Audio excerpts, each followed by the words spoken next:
I'm gonna tell you what's crazy. What's crazy is when you just did like this fire ass intro and you realize you're still muted. So what's up? What's up? What's up? What's going on? Welcome to the weekend wrap up. While we put a pin or a bow on all of the crazy things that happened this week.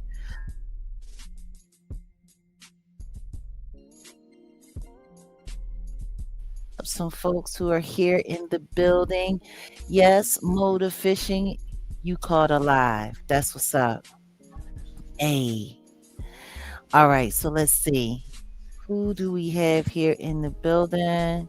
The one and the only Auntie Leah, ma du jour. We have Janae in the building. We got Myrna. Nothing like a southern lady, especially one of God. All right, we got some folks over there at the Jaguar Wright show. Tara Diem, welcome, welcome. Hey, what's going on, Tay? Oh, Black Homestead is in the building. Salute. Well, thank you for stopping by. Who else we got in the building? We got our guy, Classic Music, La Musica. Yvonne. Okay, we got the Lady Cat. Oh, Day Podcast. What's going on? Uh, salute to Guest Clue. All right. Okay. We got a few people in the building. And understand this, if I don't put you up on the screen because you have an obvious curse word spelled correctly in the chat, I can't do that. But I can acknowledge you. Usually our moderators will tell you we don't do all caps unless you're a moderator, and we don't do correctly spitting curse words. So let me give you a cue. FUQ will spell that word just fine. I practically invented that. Salute to Set in the West in the building. What's going on? What's going on? What's good? You hear me? Am I heard? I hear you. All right. Everything is good. Yeah, as the subject, as the title says, this is a mess. It's a whole lot of mess going on right now. Yeah, a ton of mess. A ton of mess. Like, appreciate you, Clue. Appreciate you. So, Washington in the building. That's what's up. That's what's up. Bean smeller. Well, I guess that's better than being a bean counter, or is it?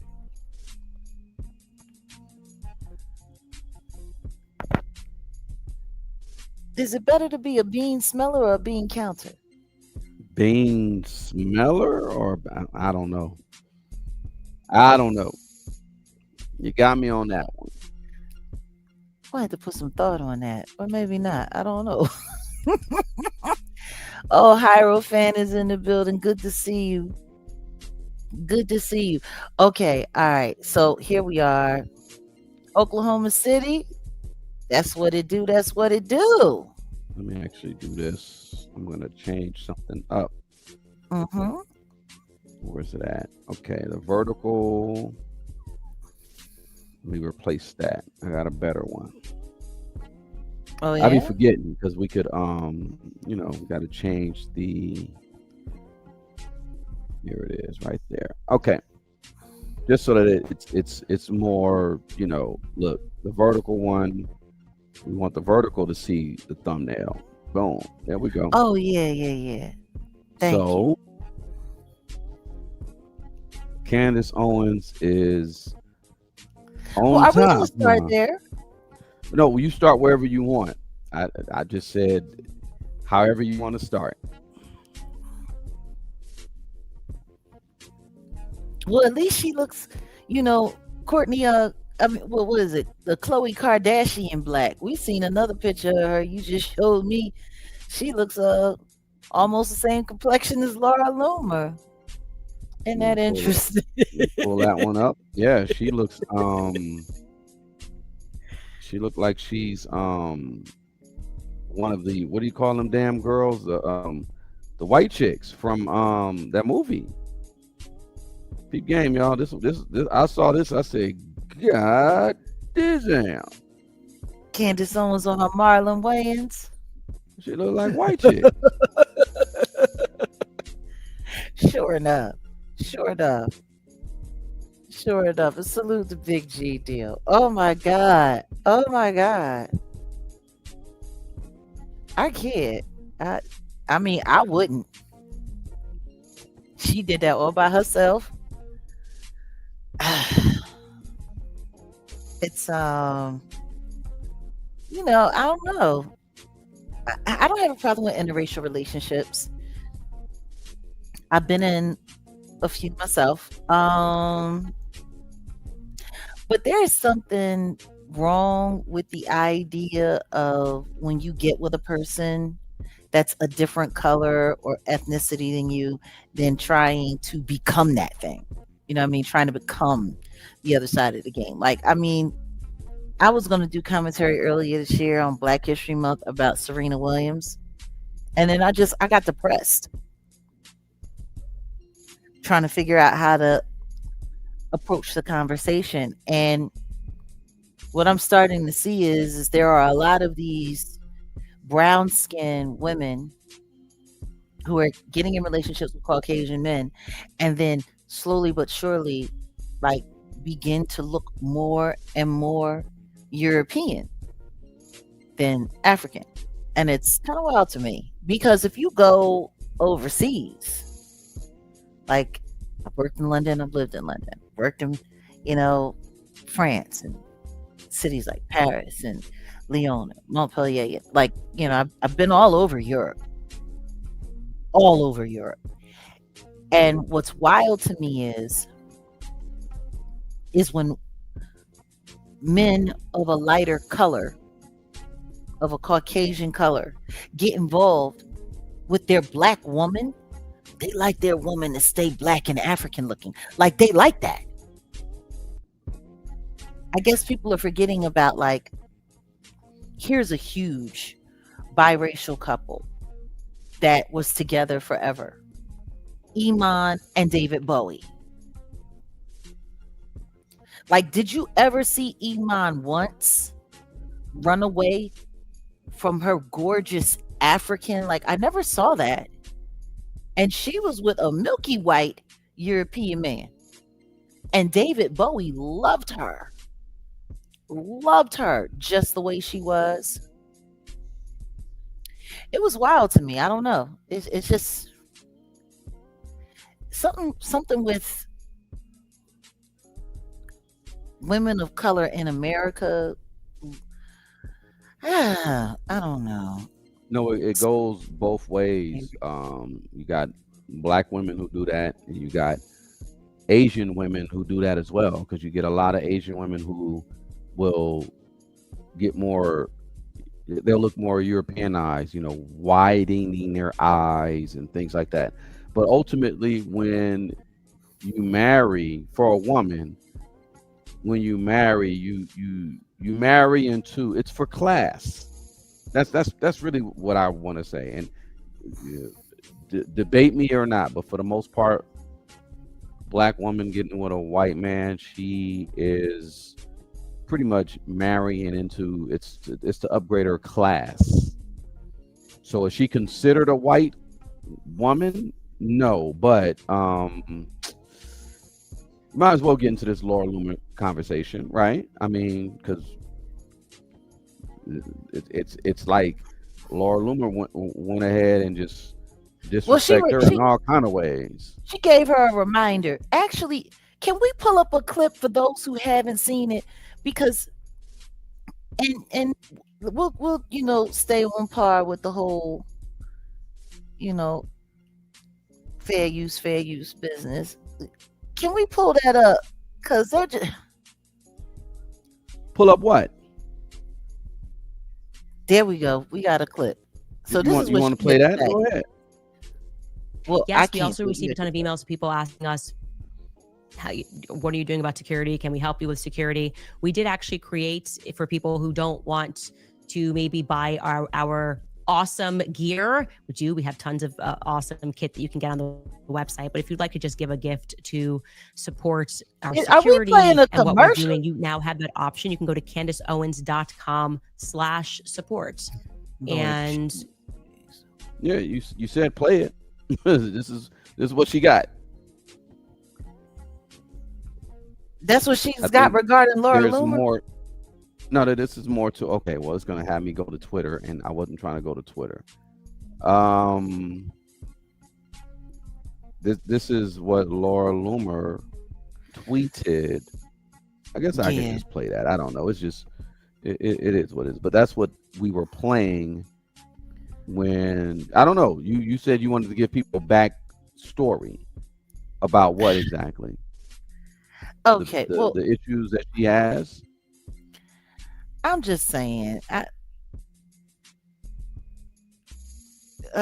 mean, for whatever reason, I wasn't trying to go here, but here it is right here.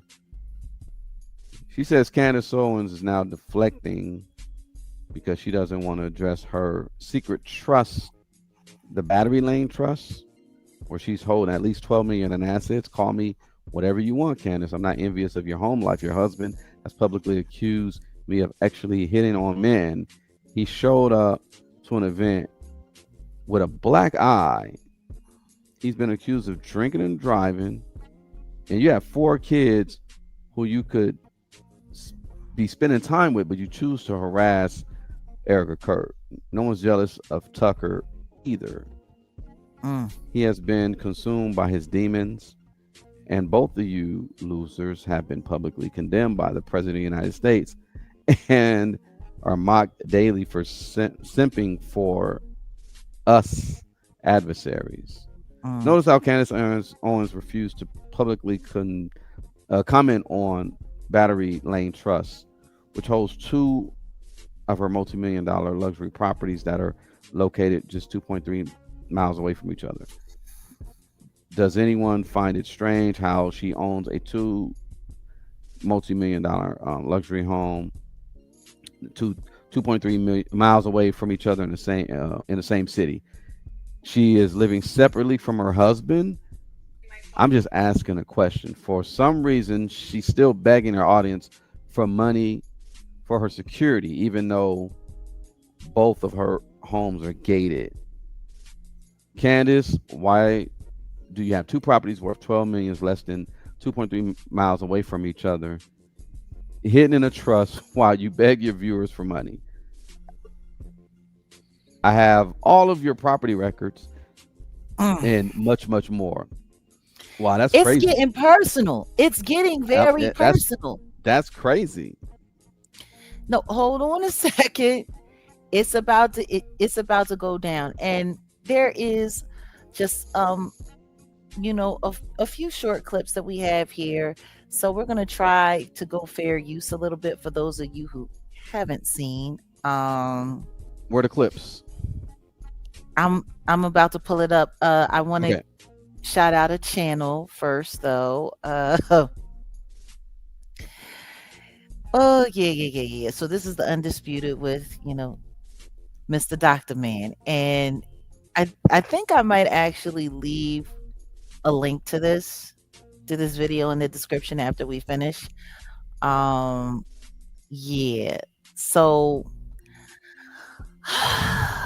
okay, he gets into discussing and the talking points. Okay, yeah. So here we are. Let's just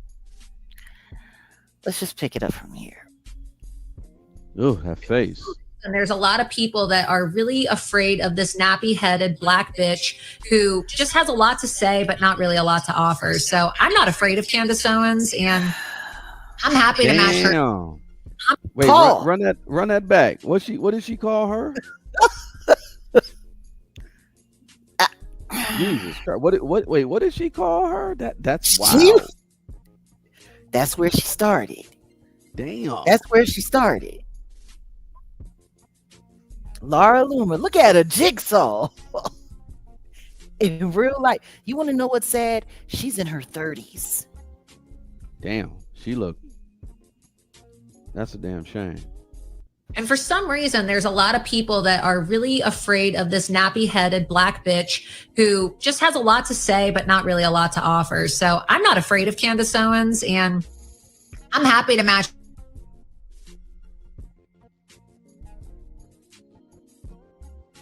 What you say? So yeah, that's what she had to say. And then Candace came back, and fair use, you know, this is and this is, you know, all a part of the TYT.com crew. Ooh, okay. Let's see what Candace got to say. Predator, and has been repeatedly accused since the beginning of her career of raping and sexually assaulting men. That is not a typical thing that men come out with. That men come out and say, a woman sexually assaulted me, right? Take, for example, Alan Jacoby. This happened just last week, 10 days ago. Laura Loomer is a sexual predator psychopath. I was, in fact, a victim of her wrath. Loomer and I spent the day with President Trump at Bedminster watching the golf tournament from the president's box. She asked me several times for a selfie. As you can see, that lean line does not lie. She constantly got uncomfortably close to me. She groped me in the parking lot, grabbing my crotch very aggressively and demanding that I come back to her New York City hotel room to engage in some vile, descriptive sexual activities. Oh, wow. She's an absolute psychopath who preys on men who she thinks that she can manipulate. She's a menace to society. There's a video. Pause. That's a lot.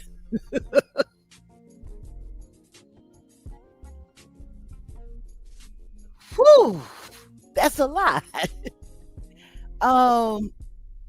You sound speechless.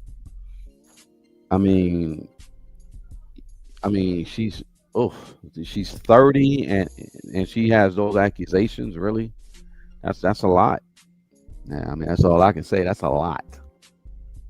Typically, I would say that maybe Candace might be embellishing, but that was somebody else's post. That's crazy.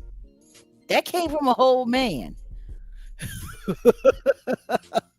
And mind you, all of this activity was happening in the president's box at a golf game. Okay. Let's see what else. If it has been going viral many times of Laura trying to seduce a young man who is clearly uncomfortable on camera. Take a look at this. Oh, your hair and your eyes look so good. You're like beautiful. Thank you. You're like an Aryan degenerate goddess. Thank you. I love it. Thank you. You're Aryan too. I know, but I'm Jewish. Wait a second. She called him a goddess. She is drunk. An Aryan degenerate goddess. Wow. And he said, "You're Aryan too." Wait a second. Maybe he meant to say alien.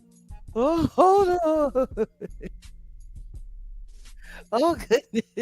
Eyes look so good. You're like beautiful. Thank you. You're like an Aryan degenerate goddess. Thank you. I love it. Thank you. You're Aryan too. I know, but I'm Jewish. It's okay. Because you're such a cutie. Don't mess my hair. I'm gonna tell you a secret. Like, do you know so many people in this movement who preach trad life are like people on the side and like cheating on their partners? Like, That's so bad. they're not even like really trad life. Like, Milo Yiannopoulos. Whoa.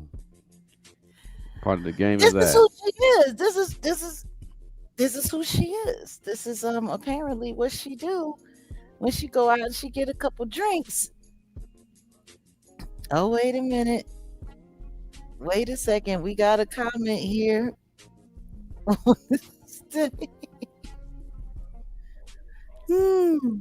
Owens and Loomer and their back and forth is a theatrical distraction op to distract us from other things. Yep. The Exactly. files, the Iranian WAR, market manipulation. Exactly. Yep.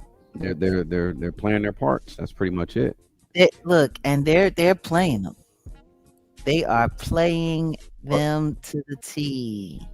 for her to call her and reference her in that derogatory term, Mm. and that's done on purpose.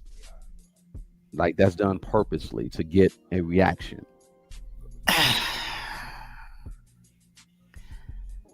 I just they just came out swinging. She straight pulled up footage of her trying to seduce. Wow. Yeah, and allegedly, Laura Loomer isn't even Jewish. She is white, and she pretends to be Jewish so that she can get some hot Israeli perks. Hmm. Yeah, that's what they do. That's what they do. Mm-hmm. Mm-hmm. Mm-hmm. Yep. So all that being said, I really what's your I mean, that was a great opinion. And salute to the comment being made. It's just wild to me. It's just I'm baffled. Like honestly, I don't even know what to say. Like really. I don't Again, even but know what to say. the commenter made a very great point. This is just distraction. Candace Owens is calling her Larry, and then Laura calls her that. Yeah, they are, and I mean, and then to talk about the tax, property and this and that. It's like you getting a little too, you doing too much in my eye. If number one calling her that's already, you crossed the line. Like Candace Owens, if she was a real black woman, what she would do is put the She's not a real Vaseline black on her woman. face. Well, Not a listen, real black woman. Remember I that? said She's if. not a real black woman, and white lives matter. It's the reason why I said if, because she would put the Vaseline on her face, and you know, she'd be standing outside, like trying to get it popping. But yeah, White it's lives obviously matter a until they distraction. start doxing your financials for the Macrones to be able to know where to look. So when that lawsuit go through, they know what to report as missing or hidden because it's really interesting. It's interesting because she didn't go live today. Candace didn't do her show today. She forgot to tell everyone that she was traveling, and allegedly she's supposed to be traveling to see about a bankruptcy, some bankruptcy options. Hmm. I don't know. I don't know. It's looking kind of interesting because no one's really talking about her lawsuit anymore with the Macrones. The Macrones are coming after her for what was it, like 300 and some odd million? That's 2 times her husband's worth and about 150 times hers. So I'm just trying to figure out, like, I don't know. It's just getting weird. It's getting weirder and weirder and weirder and weirder. But yeah, that was this week. So moving right along, next weirdo thing on the agenda. Did you hear Brian McKnight is doing his annual "I'm going to sue you" strike? Like this is starting to become a thing with him, like annually, like around like spring gets in, it kicks in. Springtime is coming, and spring comes in and he calls his lawyer and says, yeah, it's time to sue. Now, of all the people that he's planning to sue this year, there is one lawsuit that I am very interested in. He's suing Trasha K. Hmm. Like, I wish he would leave Julie alone. I really wish he would. I wish he would leave Julie alone. I wish he would leave his. It's horrible to say, but I wish he would leave his family alone. Hmm. Now he wants to sue Julie again, which is crazy because last year there was another lawsuit that everyone was so hot to come to the internet with and to talk about. And there were so many people that were talking about that. Meanwhile, no one was even hearing about the fact that he had filed a lawsuit against his ex-wife and the mother of his oldest children. And then when we finally found out about that, he said he won. And then turns out, no, that's not what there were. That's not what that were at all. So what do we got now? What do we got now? He's suing. Oh, and thank you, Barbara J. Thank you so much. I'm just. He's going after his original son, Brian McKnight Jr., and he's going after Mark Lamont Hill. And what are the reasons? Because he feels as though people are painting a false impression of his character. Well, he says a coordinated effort to it's a conspiracy. That's what he's claiming because of how everything is being laid out. But he honestly just needs to shout out to Michael Jackson, look at the man in the mirror, because people in the industry they've known about how he is, but the thing is he's always been, his image has been like protected even from his own self, I guess. It's gonna be interesting how it plays out. I don't think he's gonna be successful with the Mark Lamont Hill suit, because Mark Lamont Hill didn't do nothing but just platform Julie and his son. But Tasha K, she said some crazy stuff, and I ain't even repeat it. That is a very interesting lawsuit. Yeah. Because apparently, she may have actually it was late April this time last year. Like, she was interviewing Julie. Mm-hmm. But apparently, what she got in the interview wasn't enough. And she had to go a little further, and she had to put Dubs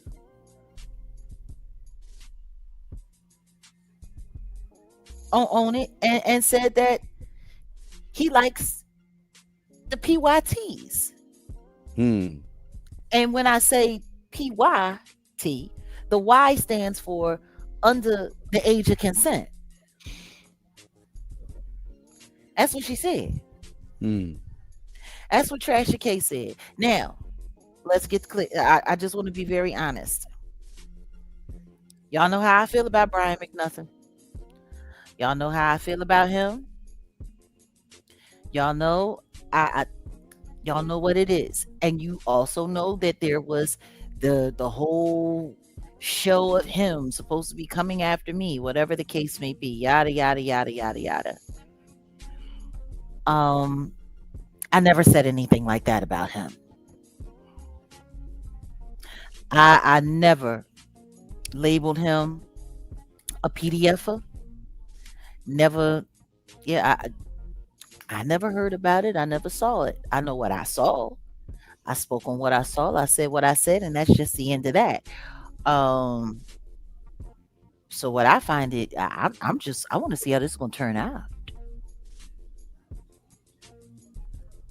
Like, I've never really been a cheerleader for Brian McKnight, but I'm gonna tell you something right now. When it comes to this one, I hope he wins. I do. I hope he wins. I hope he wins. And as greedy and thirsty as he is for a happy meal right now in his life, I hope he bankrupts the hoe completely. Because another lawsuit? of any kind of decent measure. And see, this is the thing. He came after me the way he came after me.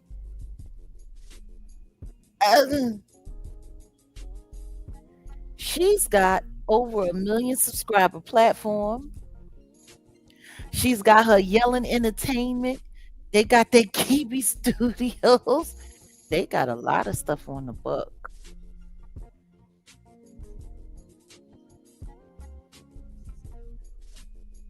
Because her financials is being clocked by Cardi B. And whatever they were trying to hide over there, they're already getting busted for. This could be that thing. This could be the thing to tip Humpty Dumpty off the wall and nobody be able to put her back together again. This would be something else. I don't know. What do you think? Yeah, like I said, it's we'll see how it plays out, because you really can't say those types of things and have those type of allegations without proof. So maybe she has proof. I don't know, but She ain't got no proof. She got about as I much know. proof as she had about the lies she told about Cardi. Listen to me. She's already at a disservice because she's already lost a defamation case for lying on someone. Right. So it's There lot. are hundreds of people online, including myself, that can also attest to the fact that she's made up lies about me and other people. And for all of the things that, trust me, plenty of people have had plenty things to say about Brian McKnight. And guess what? They all fall under the same line. Terrible husband, terrible father, evil with his mouth, the way he talks about his family, not nice to fans, treating subordinates like they're slaves. Like, there have been so many conversations. Am I wrong? No, people say he's an asshole. People say he isn't a grade A asshole. Sure do. So hold on, what's this? I saw the clip of Trashy K. It made me so. Ooh, so guess clue. Are you saying you heard her say that he likes the young meat? That he prefers veal?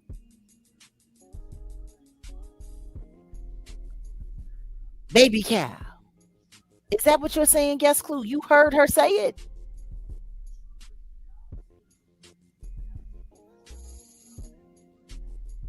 What?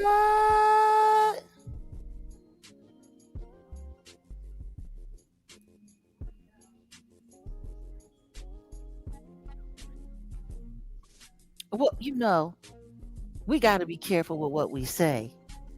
We don't want anyone trying to report the video half to death and getting it demonetized. No, but seriously though, like,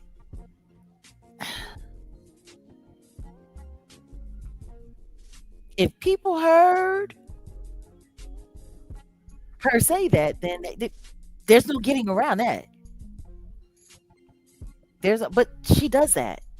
She does that. She goes too far. She's one of those kind of people that thinks that propaganda is cool. And I don't know, for whatever reason, she feels as though she's supposed to be able to get away with it. We'll see. We'll see. What I do know is this. Hold on, wait a minute. She says, no, I didn't hear that one. It was a messy video about me. Yeah. Yeah. Oh, so you heard her tell the lie about me? Yeah. Yeah, I'm like I said, she do this. It's what she do. So, I mean, I would hope that after the way they so unsuccessfully went after all of those lawsuits last year and all of them got dismissed, I would hope that this year him and his legal team would do a better job. That's what I would hope. But knowing how she lies, I wouldn't be surprised if she said it. And if that's what she said, then More power to him. Hmm. More power to him. Like I'm. Mm, he's just suing everybody. Like, is that what he's doing now for his retirement? He's just suing everybody.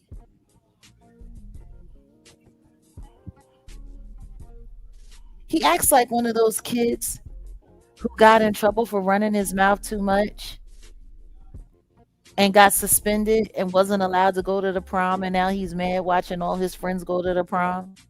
So now he wants to start creating all kind of havoc. Because the truth is of all the people that are touring right now, guess whose name isn't being mentioned? Hmm. Brian McNuffin. There are so many old school performers that are out on the road right now. Am I wrong? No. Mm-mm. Boyz II Men's out there, Tony Braxton's out there, you got New Edition out there. No Brian McNuffin. No nothing. Hmm. And so now he's sitting here pretty much. Now he's blaming all of them for the reason why he can't work. Ooh. I bet you he go after her for a couple million. I bet you. Mm-hmm. Well, good for him. Go ahead, stick to suing people that actually done something to you, rather than sitting there trying to sue people for telling the truth. Like, because the Mark Lamont Hill that's just over the top. Mark Lamont Hill didn't do anything crazy, and it's funny because the truth is, Mark Lamont Hill was minding his business. Yeah, he's Do the you most want to know? professional one. No, do you want to know when Mark Lamont Hill got into it with Brian McNuffin? When he decided to sit down with that weirdo, Antoine Donaldson, known as the Zookeeper husband, affectionately deemed the Zookeeper husband in the new hit single, You a Monkey, by Corey Holcomb and the 5150 Band. He sat down with him and they decided that they wanted to start talking smack about Joe Button and talking smack about Mark Lamont Hill. And what Mark Lamont Hill had said was people had told him things about Brian McKnight that he could come forward with and say, but he would not do it out of respect. But if he kept running his mouth and kept talking sideways, he would have no problem with informing people of all the things that he knew about him that people had told him. So once again, Mark Lamont Hill has already publicly made it very clear that the opinion that he has about him doesn't just come from him and personal experience, but from other things that other people have witnessed. So for you to keep saying that there's a conspiracy against you with multiple people who don't even know each other, have the same attitude about you. Is that a conspiracy? I don't know. Was somebody lying and calling you a PDF for that's something, you know. And so Corey was wild for that video. Let me tell you something. I ain't even gonna lie, it brought me joy. It reminded me of the old Michael Jackson cartoons and the Bebe's Kids and stuff like that. Like it was fun loving. You know, people gotta learn how to have a sense of humor.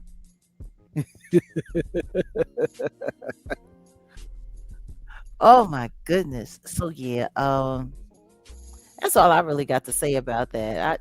I've never wished Brian McNuffin anything great, but I hope he wins this lawsuit. Don't nobody want to go see Mr. McNuffin? Hey, well, he thinks it's because of all the bad things that people are saying about him. So,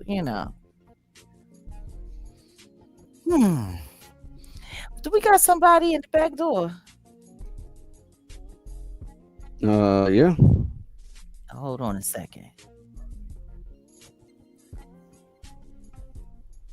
What's going on, Grace? Sawubona Titi, Sawubona Sawubona children. Technology is really having an issue today, darling. Let me tell you.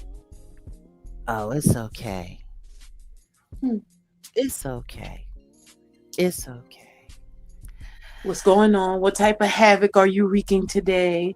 Well, we're not wreaking any havoc. Actually, we're discussing all the havoc that the rest of humanity has been wreaking all week. This is the weekend Oh wrap up, no.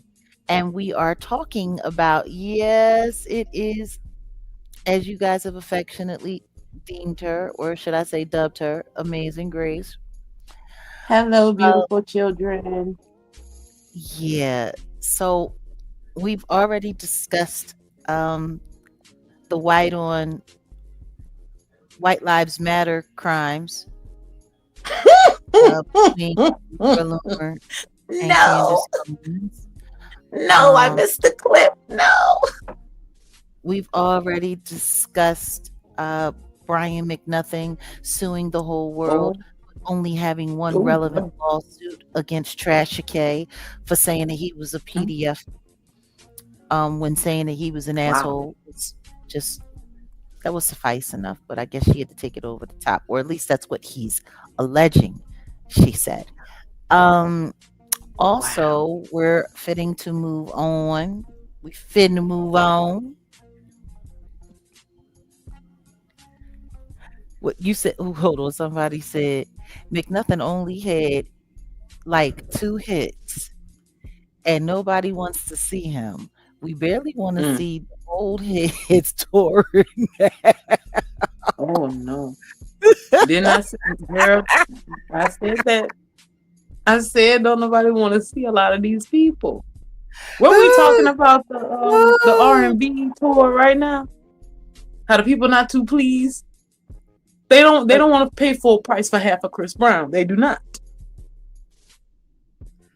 Well, technically, they're not paying full price for half of Chris Brown. Technically, they're overpaying to see Usher.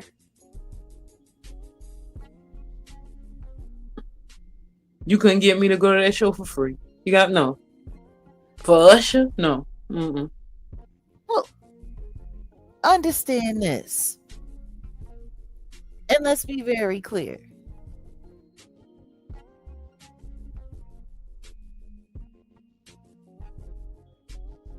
You get the big screen at your house. You make you your drink, you make you your meal, you have your little, and then and guess what? You can do it. You can show up to the show in your underwear if you choose, at home, and you can dance, and Okay. you can fall down, and you can be out of breath. You don't have to worry about makeup. You don't have Mm-hmm. to worry about no car. You don't have to worry about paying no You highway. can drink all you want. Mm-hmm. Whatever you like to do. You can. You can do whatever you like to do. You can do whatever you like. Hey. And it only costs you making sure that your electricity is paid. Oh, Because you oh already no. know somebody's gonna be streaming live from one of the shows on YouTube. Like, I'm too old to be sitting there Oh, going crazy about going to an overpaid concert to be around a bunch of unruly demons to potentially end oh. up having like some kind of bad experience that could create police action in my life that I don't need. Like, no, I'm too old for that. That's why they invented YouTube. You And did?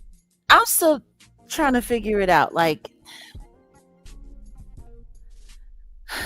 I understand it. The industry wants to make money. They need to make money. But Mm-hmm. Odell, did you see what I sent you the other day about the latest lawsuit against Live Nation for like 25 million? Oh yeah, I saw that. Oh Lord. Did you look up? Did you look into that at all? No, just a little bit. Actually, I'm actually looking up something right now. But yeah, I saw that there was more to come. There's a lot more. Yeah.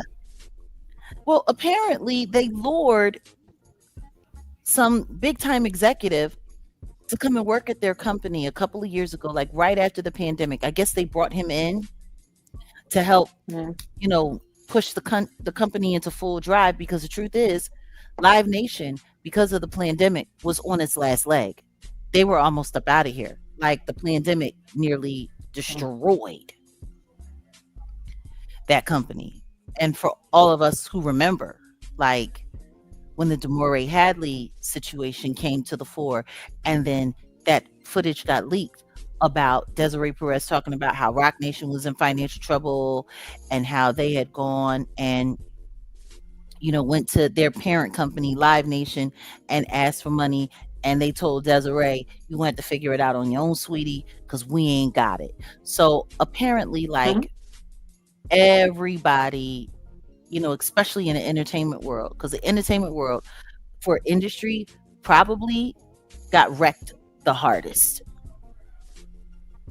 Streaming numbers were high because people were home. But everybody learned during, the pandemic and coming out of the pandemic that streaming numbers don't make no money. Just because you're streaming millions and billions of views doesn't mean you're making millions and billions of dollars. Matter of fact, millions and millions of streams only get you a couple of thousands. Like, Wow. you have artists. Well, no, because of the pandemic. See, people weren't complaining about streaming numbers when they were still touring and still getting endorsements. Like during the pandemic, it became all about commercials, endorsement deals, and streams. And people had to learn the hard way. They had to learn the hard way, that they're getting paid next to nothing, like next to nothing for their streams. So getting everybody back out to work, getting everybody, back out in them streets, selling those overpriced tickets, doing all of this stuff, right? You listen to me, bringing CDs back would be the move, because at least that made artists money. Not no daggone streams, but anyway. I would love for somebody to come out with a CD. Just anybody. Well, someone decent anyway. I don't want to hear a lot of these people again. Anyway, long and short of it. So, now we have all of these companies, these huge music companies that are in like big time financial trouble, and they're doing whatever they can do. Understand, Live Nation just got hit with that lawsuit. They lost that lawsuit for what was it? What was did they ever give an amount on that, Odell? Yeah, that's what I'm looking into right now, in fact. Because they're practically, I mean, it's all for stealing, Right. overpricing tickets, stealing, doing all of this. So this latest lawsuit, they lured this guy in to come and work for the company. And I'm trying to tell you, like, they made him all of these promises. They asked him to come in and do one job. Then they switched him to another job. And then as he started looking into stuff, he started questioning the way that they were running the company and was like, yo, this is illegal. Allegedly, this is illegal. This is illegal. So the more he started finding out, the more they wanted to shut him down, the more he started speaking up. And then the next thing you know, they just fired him out of nowhere. Wow. He already had a job somewhere else, but they begged him to come and work over there. And then next thing you know, he's doing his job, starts looking around the company and like, oh, y'all over here breaking the law. This ain't legal, allegedly. This ain't legal, allegedly. You doing this, you doing that. They get mad that he's calling them out on their stuff, and now they just fired him. So I guess he wants the $25 million for making him leave the honest job that he was working, so that they could fire him from the phony job that they they gave him. Yeah, these companies, it's bad. Wow. It's bad. Wow. Can you imagine firing somebody for telling you the truth about your bad deeds? Not only that, bitch, I had a job. I ain't come looking for y'all. You came looking for me. Mm-hmm. And I'm trying to do my job. And bitch, you gonna fire me on my day off like that? Oh Not no. Like they did not hire him to tell the truth. Apparently, whether it's Live Nation, Rock Nation, or whatever nation, these people have a problem with dealing with the truth. you know. Wow. Apparently, yeah. They said, no, you got to get the fuck on. You got to get on. What you mean? Yo. We are doing unethical things. We didn't ask you that. Oh no! Wow. Somebody get Benson the hell up out of here. Okay. What happened? Expeditiously. Unbelievable. Wow. The What'd you say? niggatry is so high. What'd you say, Odell? No. I was just saying, like, what happened? He said somebody get Benson about it here. Oh, I'm talking about the lawsuit. That new lawsuit that I sent you. About the employee from Rock Nation that they lured Okay. to the company. They seduced him to come to the company. He Yeah. left his job to come and work for them, and then while he was there over the past couple of years, he was informing them that they was all breaking the law allegedly, and he was trying to let them know, hey, what's going on ain't cool, and so they fired him.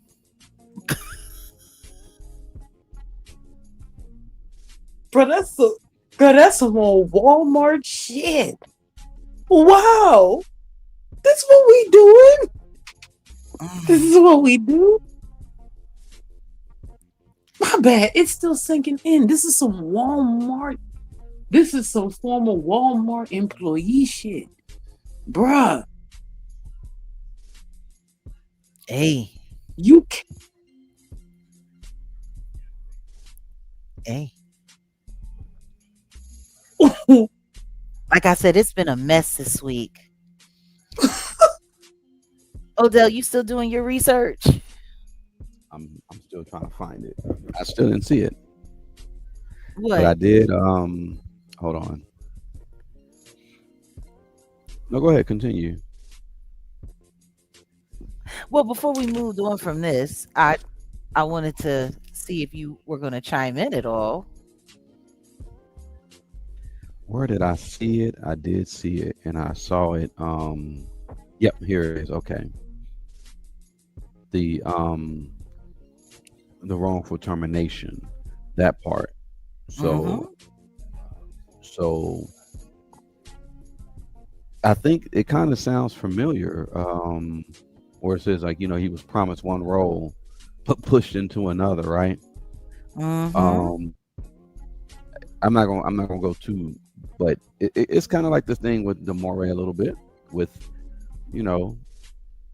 but she wasn't working with Rock Nation, but she's working with another company. Iconics, yeah. Yeah, Iconics, and it seems like that's just their modus operandi. Like, they'll move you around. They get you, if you're not doing what you're supposed to do, they'll move you around. But he said he ultimately got fired for attempting to carry out his duties and raise concern about the company's practices.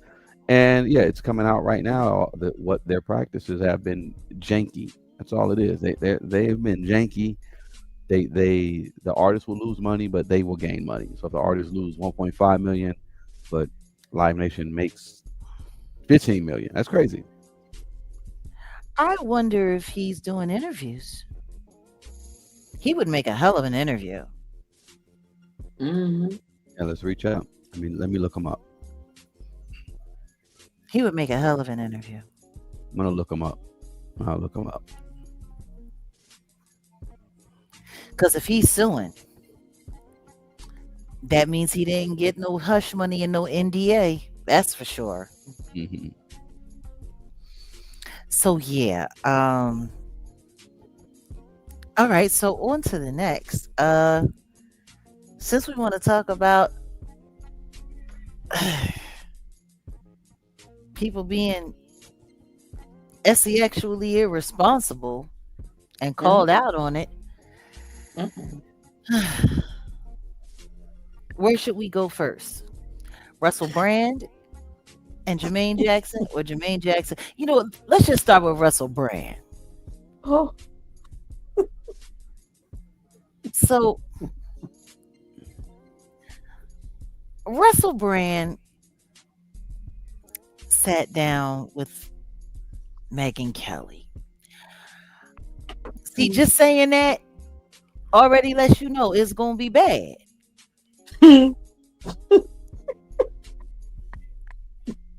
Now, I just want to set a couple of things into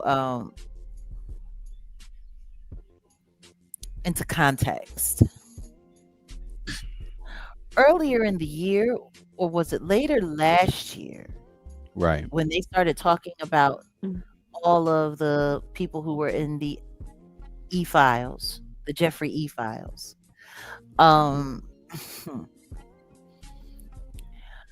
Megyn Kelly was caught kind of coming out saying, hey, you know, guys who were, if you have double digits and an older man is messing with you, that really doesn't make him a PDFer. You're only really a PDFer if you mess with single digit people. That's what she said. He- mm, uh, hmm. Should we?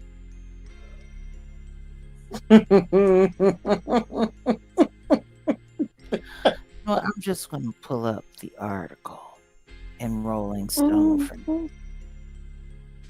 it's Mm. mm, okay, you Yeah, already I'm got that up. comfortable with this one. Perfect. No, it's just kind of disgusting. So we have Russell Brand admits You to know. having consensual sexuals with a 16-year-old when he was 31. Ahead of the UK sexual essay trial, actor repents for past sinful behavior on the Megyn Kelly show. I recognized that my sexual conduct in the past was selfish. That's one way of describing it. Selfish. Not predatory. Hmm. Not predatory. Selfish. Okay. Selfish. Okay, so here we go.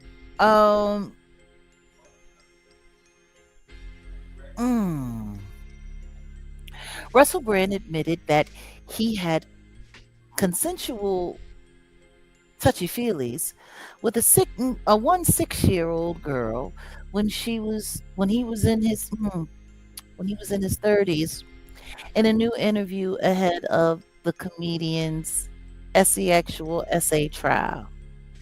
Speaking of Megyn Kelly's show, the actor addressed the allegation that he was taking advantage of 6-year-old girls, as the host put it.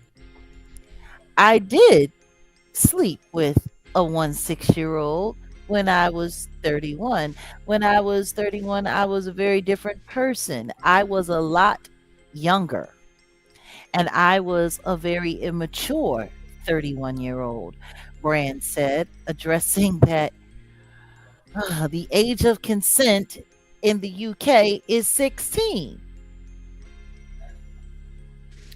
Consensual sex with a lot of people when there is a strong power differential, as there is when you are a famous man who has the ability to attract women,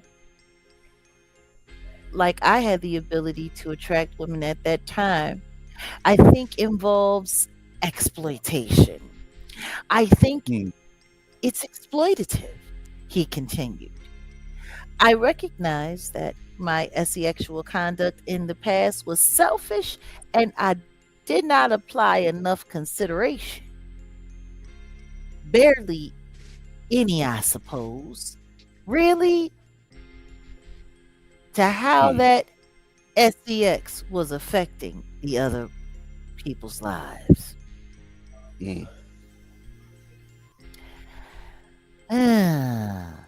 Due to the UK's contempt of court laws, Brand did not elaborate on the allegations tied to the specific charges against him, including 2 counts of both grape and SA, as well as 1 count of indecent exposure, but did reiterate that he has had consensual, keep saying that, consensual sex with lots and lots of women, and that his celebrity standing afforded him endless consent. See, he has to drive that consent home. Like he has to drive that word consent home because He said he's endless, endless. like bottomless Endless. fries. It's like, yeah, This food is like wild. This was he hold on, thought he baby. was at Golden Corral, huh? Oh, oh, bottomless bottoms. This Mm-mm. food is wild. Gee. Oh, endless consent. Mm-mm. Okay, anyway, back to the article. While Brand said he is atoning for his sinful past behavior, he is assertively opposing the idea that this is a judicial criminal matter where consent was overridden. Actually, what happened was consent was directed. And that's what being famous and being, may I say, charismatic, please forgive me, affords you.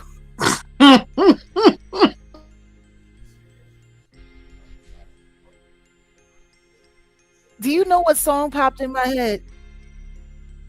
If you want my body, hey, you think I'm sexy, come on, baby, let me know. Like it's just, I'm just waiting for Austin Powers to come out doing it, dancing to bagpipes. Okay, I'm sorry. Brand has pleaded not guilty to all the charges against him. His sexual essay trial is set to begin in October. In that trial, quote, he says, in that trial, I'll have the opportunity, as will the people who feel wrong against, to achieve justice. And I have no pride in praying for absolute justice and the best possible outcome for everyone involved. End scene.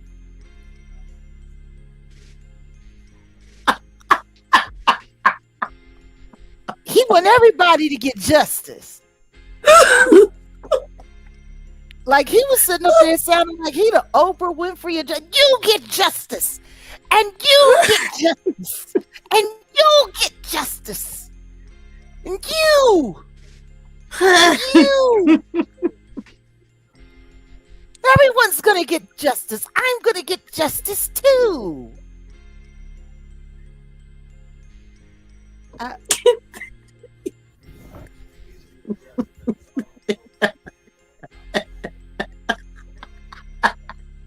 You want to know what's crazy? I was willing to give him a little bit more grace until I read that article. Mm-hmm. And Megyn Kelly. Well, you know, I really fell for all of the fake news about you because they were really trying to make you sound bad. And you know what? It's really not that bad. I know this heifer said, I know 15 and 16 and 17-year-old girls who are having sex with 18 and 19-year-old boys. I don't think you're a PDFer.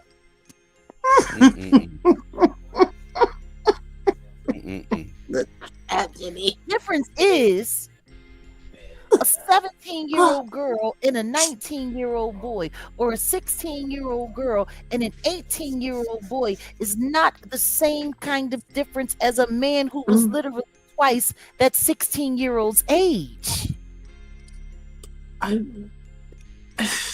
Megyn Kelly says that they can go to the bathroom by themselves and stay out while the street lights is on. It's all right. Listen. That's what Megyn Kelly said. If they got two digits, it's all good. Oh no. You can get justice. You'll get justice. And justice for everyone with sprinkles.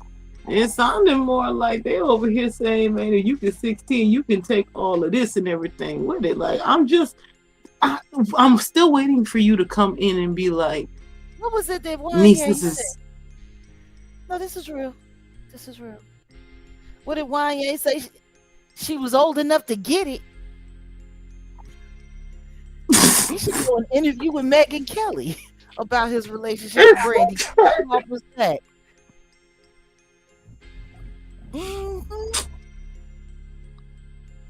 I'm still waiting for you to tell me that you're talking about a fantasy. I'm still waiting for you to say this is the new Tyler Perry movie.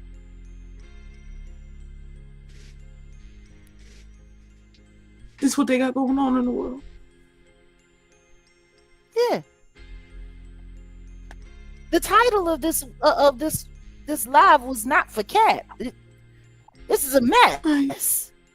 All of this is a mess.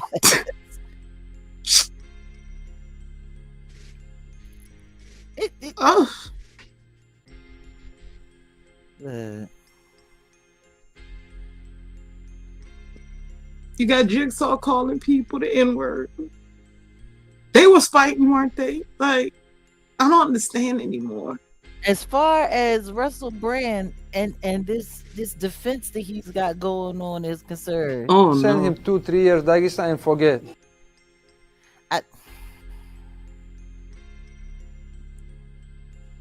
What? Yeah.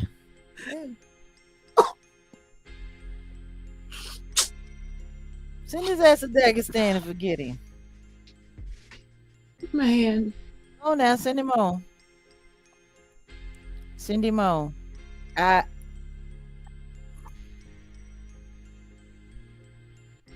can't. Yo. I can't understand people. I don't understand. Wow. At all. Now, I don't know where Wolfgang Amadeus is. I was waiting to hear a man's opinion about it because you got two women up here talking, but I guess he'll be able to tap into it. No, I'm here. I mean, no, like I said, the dude's a weirdo. And we'll see how it play out because he chose those words wisely. I'll just say it like that. He chose the word. Which ones? Saying consent 80 million times. Consensual. Yeah. Who the hell? Was he trying to Umar Johnson us to death? Mm-mm. That was consensual. That was consensual. That's what she said. Like, oh no. Like, I need to go back. And I seriously, like, I need to go back and count how many times he said consensual. Like, the more he said it, the more cringe it got for me.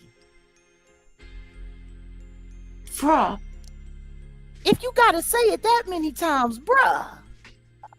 Like, what is your media training looking like with your lawyer? Listen to me.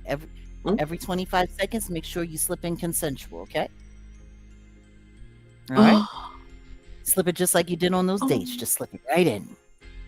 Oh Consensual. no. Oh no. Consent. Like, it's weird. But since we're like talking about this, though, like, seriously though, like, we saw Russell Brand last year at Mar-a-Lago. Mm-hmm. You Yep. remember, Odell? Mm-hmm. Yep. Like, and you remember, because last year got home from Mar-a-Lago, and then the next thing you know, they came out with all of these. Jaguar Wright has been named in a Diddy lawsuit. Jaguar Wright did this. Jaguar Wright did that. Giddy yaddy yaddy, blah blah.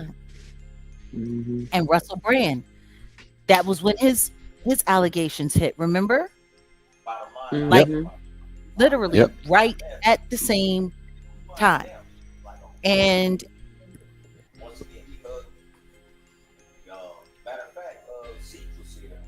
I did a I did a live. Just saying, like, what's going on? Why is everyone that was, like, why are people who were being honored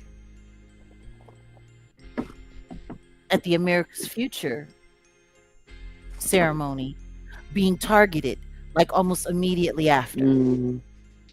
Yeah, all of them. I mean, you, then him, and then who else? It was someone else. But it's not coincidental, not at all. At least I don't think. Not at all. Mm-mm. But when I said something about it, you said that you would talk to, you would talk to an ally that said he's really guilty of it. He's going down. Stay away from it. Don't stick up for him. Remember that? Do you remember that? Yep. Mike Tyson was there as well. So was Eddie Griffith. Roseanne Barr wasn't honored, but she was there. Ted Nugent was there. And Ted Nugent had a really, really, really explosive something came out about him after that, talking about him in the media. Like, it was really interesting. But though we couldn't speak up for anybody, we knew that I was innocent, and we were able to show the proof that I was innocent of what I was being accused of. That there was no way in the world it could possibly happen. And it's so funny because for all of the stuff that people want to talk about when it comes to legal action and legal this and legal that, where my name is concerned, did anybody go rushing out to mass media saying Jaguar Wright is innocent? They put her in a lawsuit where she could not have possibly did it. This is a scandal. This is did anybody do that? No. Absolutely not. A bunch of bald-headed hoes kept on running down the street still trying to scream that bullshit.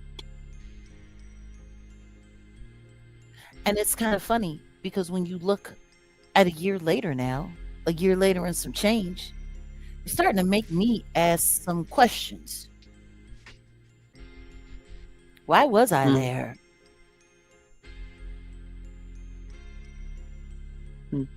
Like, I know why we were invited, and I know what the purpose of the ceremony was, and we were always very grateful. But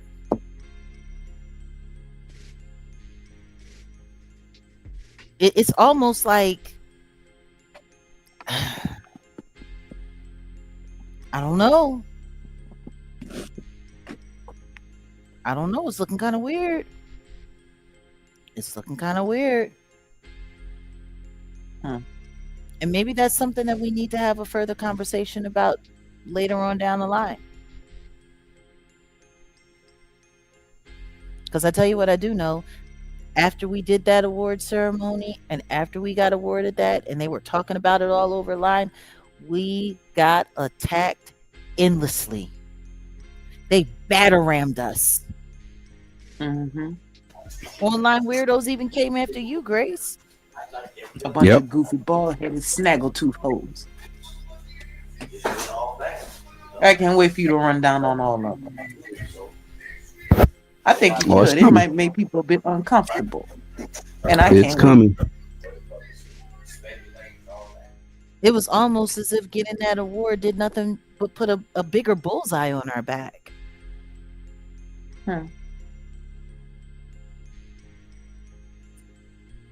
And I'm grateful for being acknowledged. But the one thing that I don't like, I don't have a problem with acknowledgement. I do have a problem with being lined up. And there is so much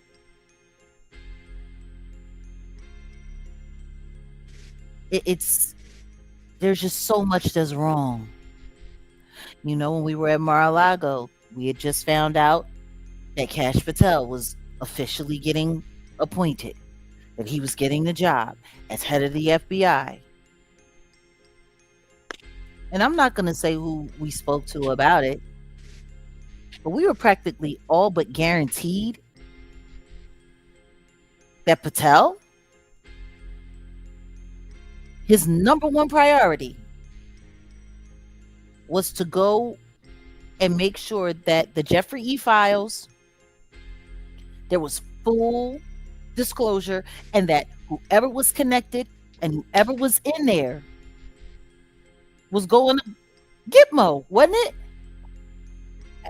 Am I not remembering that correctly? That's what I remember. That's right. Has any of that happened?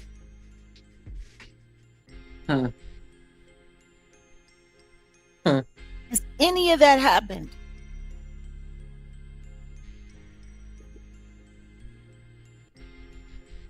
That was February. Ooh, a church mouse. That was February 2025.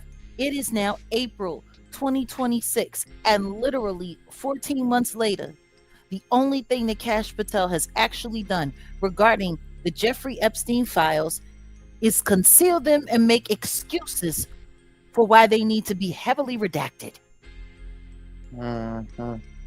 He's sitting there talking about all of the people they're arresting, but every other country who's got their Epstein issues, they're arresting people. America is not. Well, that's part of the reason why the deep dive is important, because see, I think when people start to realize the bigger play at hand, that's why I said, just, you know, you touch the surface, do the deep dive, talk about it, but then yeah, it's more to it than what people are really seeing. And now we got all these just continuous distractions, even the Laura Loomer, Candace Situate distraction. Everything is tied to some sort of, hey, pay attention over here while we get y'all to forget about this over here, you know? Let's be honest. There was a certain person that all but promised us that the music industry was getting cleaned up. The movie industry was getting cleaned up. All but promised. Very close. It's going down. It's happening. And now I'm sitting here looking. I'm thinking about that speech that Liz gave, talking about how Jay-Z and his friend Diddy and the rest of them are all going down and they're going to be sent to Guantanamo Bay. You remember that speech? Yep.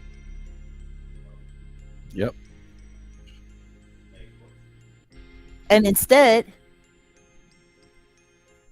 next thing you know, Diddy's only being charged. Well, Diddy's only being convicted of the lesser charges. The bigger charges, which would have implicated all of the rest of his friends and everybody else and everything else, that didn't happen. Meanwhile, the very evidence that should have put him in jail for life didn't end up at the trial. None of the firearms ended up at the trial. None of the pharmaceuticals ended up at the trial, because if the pharmaceuticals had ended up at the trial, so would the DURGS mule, the white boy, and Carisha. Because Carisha got caught with that happy pink powder pixie dust. None of that showed up at the trial. None of it. Russell Brand was there. He's sitting there, got all of this stuff with kids that they throwing on him, messing with minors. Mike Tyson was there that night, being honored. Come to find out, 8 months later, he was the one passing messages back and forth between the diddler and the Trump administration, trying to get a pardon.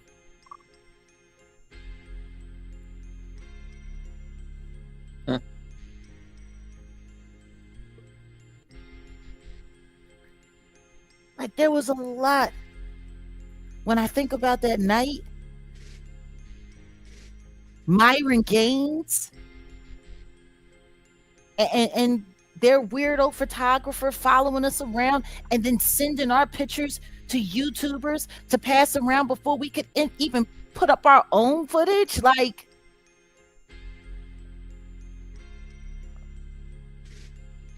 that was some creepy shit.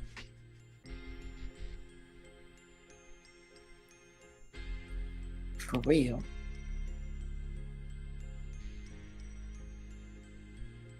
it's all really And don't nutty. forget all the people that were hyper focused on your award after the fact. They had a lot of people that kept coming around you about that time after.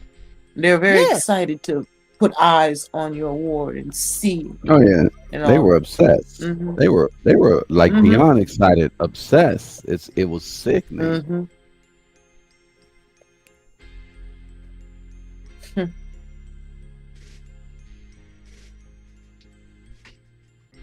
And now, It's interesting that those people not here now.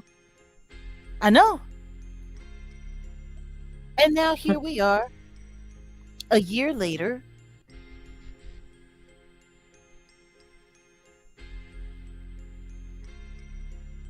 And we got Mr. Carter on the list. Huh. Finding Rihanna and her ex-Saudi billionaire boyfriend and his dad.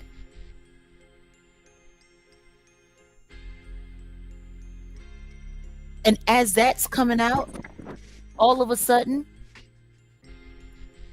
some woman that's been talking Cash Money crap about her online for years, all of a sudden makes it to her crib and starts boom, boom, boom, pow, pow, pow. Except for the fact that she wasn't alone. That the police themselves said that there was a Hispanic man in the car. And if you listen to the audio, the last audio that we heard online, they said we have the suspect on the ground, on his knees, on his knees. Where's the man? Why is Ivana the only person blowing bubbles in applesauce, wearing a like? You heard the new news about Ivana Ortiz. They officially just took custody of her son away. Her ex has full custody of her child. And she has no phone privileges. She can't contact family. Yeah, she can't contact family. Wow. Yeah.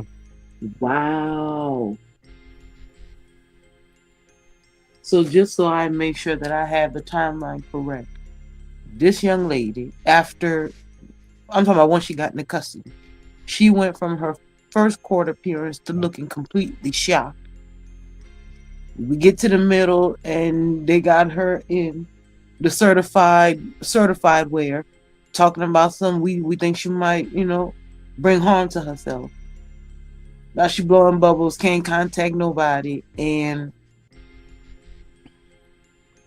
that's where we at. Don't She went forget, from shock to her job literally showed up at her first hearing to say she's lost her license. She will not be able to work for us anymore. Like, which still does not make sense to me because Walmart doesn't even show up when they sit here and press charges on their cashiers for stealing. They don't even show up. What you mean? But okay. This case is actually very interesting. It's a shame people kind of aren't really talking too much about a lot. You guys are the only ones I know who mention her. when Ivana Ortiz first made it to online, when she first got mentioned, when that first happened, everybody was talking about it. It was everywhere. She was everywhere. All of the usual suspects were doing multiple videos about her a day, and it stayed that way up until that first hearing, and then boom, they got quiet. And you know that says a lot, because if I knew about it when everybody else was talking about it, it's saying something. You guys the only one who mentioned this girl's name. Don't nobody care no more?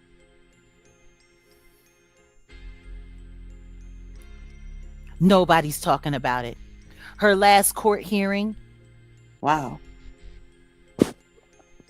Sedna West, we were the only people to talk about it. Yeah. I don't think anybody else did a report. Were we? Because I don't. I don't think no one else did. I told you who was in the room at the time, but yeah, no one else talked about it. You're right. You said, what was it? Entertainment Tonight and Getty Images? I forget exactly. I have it in my notes. Wow. I don't know if it was Entertainment Tonight. It was or another Getty platform Images? there though. And Getty Images, and that was it. No Yeah. other content creator showed up. Nobody was there. That is very loud. Getty Images showed up. Yeah. And you said E News? Something like that. Either E News or Entertainment Tonight, whatever the case may be. Yeah, It one of was them. only like it was only like one other outlet that was there, and we were there. Wow. Nobody else was there, and I think we were the only people to share the details of what happened.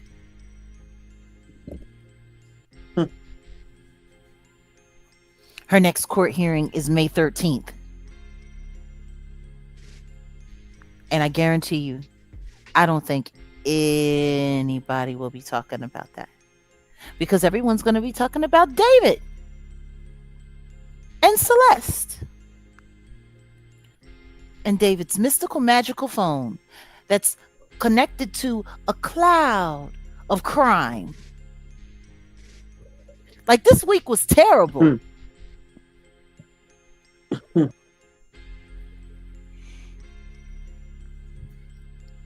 This week was terrible.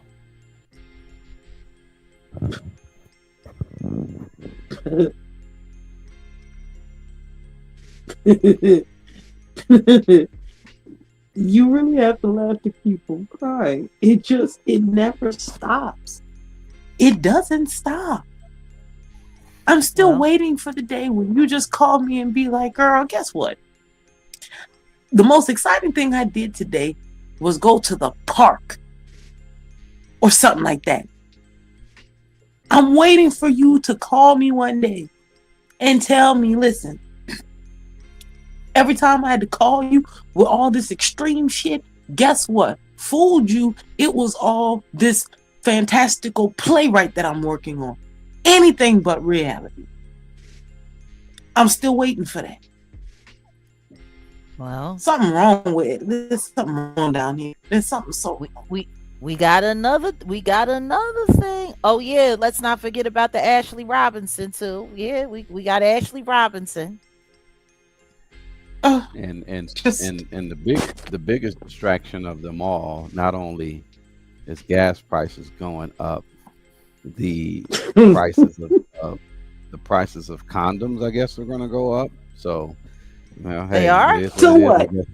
Never Because mind. of Are you serious? Yeah. This is what they're reporting. It's all distraction. Hold on. Can't you still Hold on. get them things for a quarter? They finally went up to 52 cents. Like, you see? don't know. What I'm talking I about? don't even think that matters because most of these fools out here ain't even using them. And then it looks That's what I'm like saying. Like, of all the things that they want to make a change with. and the price of shoe polish is going up because of Jermaine Jackson. He's I'm sorry, go Oh. ahead. No.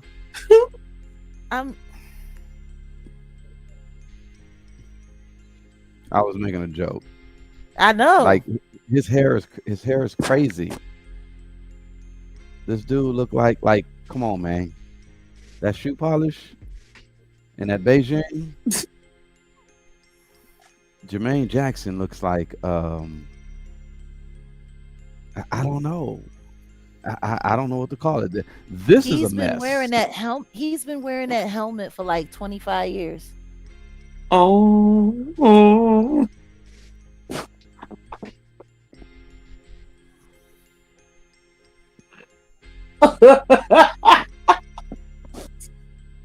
Okay, do you want me to read it or you want to go ahead because No, there you is you go ahead. You read it. I've read the other weird stuff. You read it. $6.5 million lawsuit against Jermaine Jackson, and it comes at an interesting time when you have the release of this film that's coming out about Michael Jackson, his brother, who he his son is the person playing Michael Jackson, Jafar. Mm-hmm.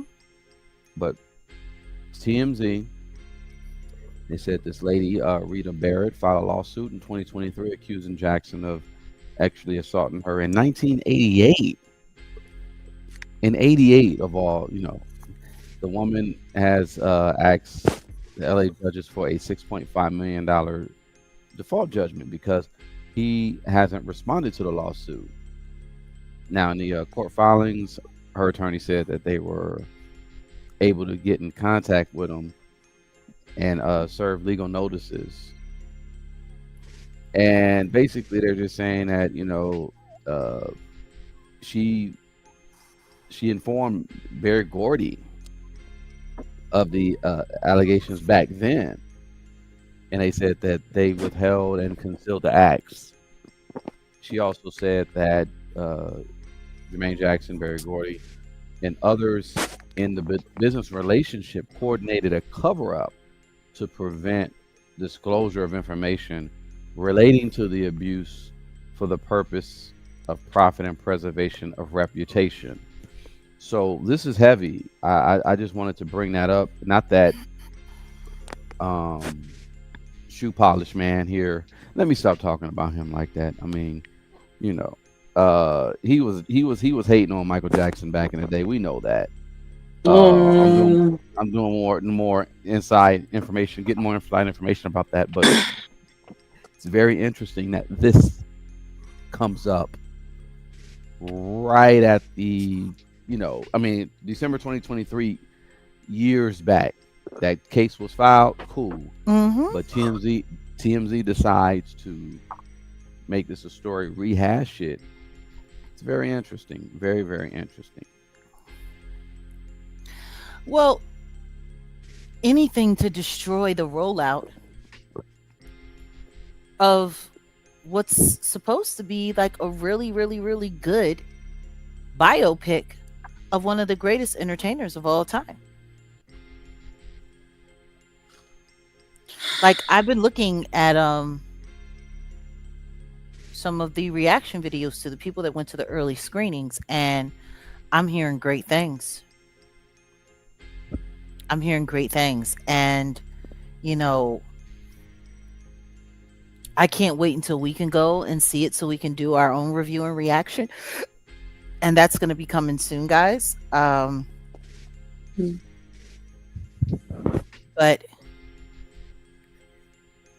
Nia Long playing Mother Catherine and posing nude for Playboy at the rollout of this. Now Lord. this coming forward. Not only that, a week and a half ago, the police officers who were working that case in 1993 about the kid who accused Michael of SA, all of a sudden they decided to come back forward to push that ugly story 33 years later into the headlines right before this movie came out. Like they are doing everything they can to destroy a completely positive rollout of this film. And it's wild because I actually went and I looked at a video clip today of Michael Jackson. Someone put together a montage of Michael Jackson's award show appearances from 1975 up until he passed away. So that would be from, you know, right as he was growing out of the Jackson 5. And, you know, coming into being known as the King of Pop. And, you know, like I remember watching the one performance that he did when he was on when he was it was NSYNC, and Justin Timberlake was there, you know, with the NSYNC crew, and Michael Jackson. It came out, I think it might have been at an MTV Music Awards ceremony, and he came out, and remember he was dancing and he was sitting there doing his robot and doing all of his moves, and he did that spin, and they were like, "Oh, the King of Pop," you know. And I was just sitting there looking, and I remembered that because I remember when I watched it and I looked at him, I was like, he must be injured because his spin looks particularly slow today. They Like made when jokes Michael about Jackson- that. I think some comedians made jokes that he was spinning in slow motion. I remember that. Yeah. Yeah. And one of the dancers that I used to be cool with, who actually danced for him, who danced in his videos, said that he was recovering from an injured hip. But he was still going to get out there and he was still going to dance anyway. Right. So, yeah, there was a lot of people. Yeah, Mike. Yeah, a lot of people was talking, you know. But I was just looking leading up into his passing, and then I started looking at different clips of Jafar, his nephew. And it just, there's something eerie about this whole thing that's happening for me. Like, Well, I think break it down. it's super cool. Well, I think it's super cool that they chose someone from the bloodline. But it's someone from the bloodline. It's someone that has direct connection to the DNA of Joseph and Catherine.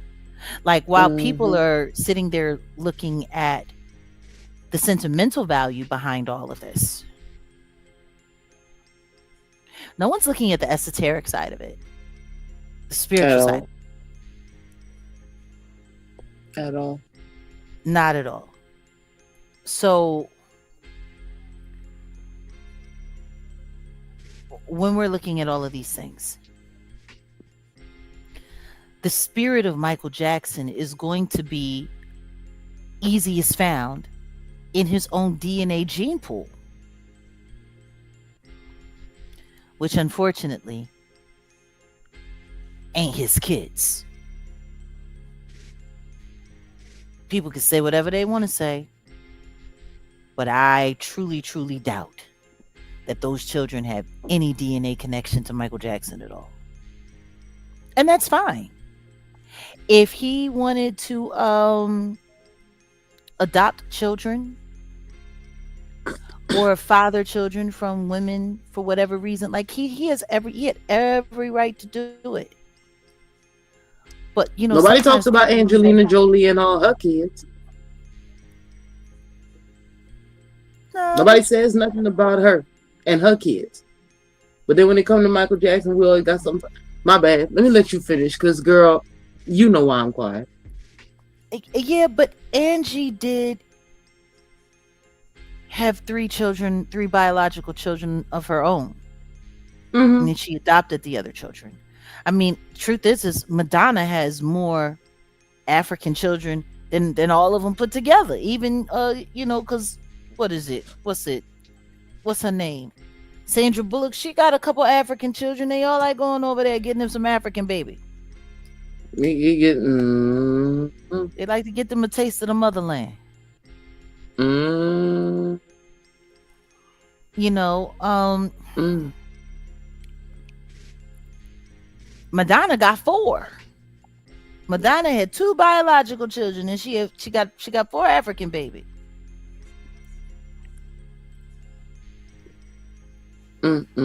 So, I mean, all of that's fine and well, but I'm sitting there and I'm looking, and Jafar does look very similar to Michael.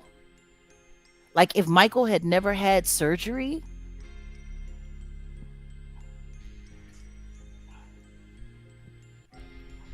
like he looks the closest to Michael in that off the wall era. Or is it just me? No, Like- she does. He does.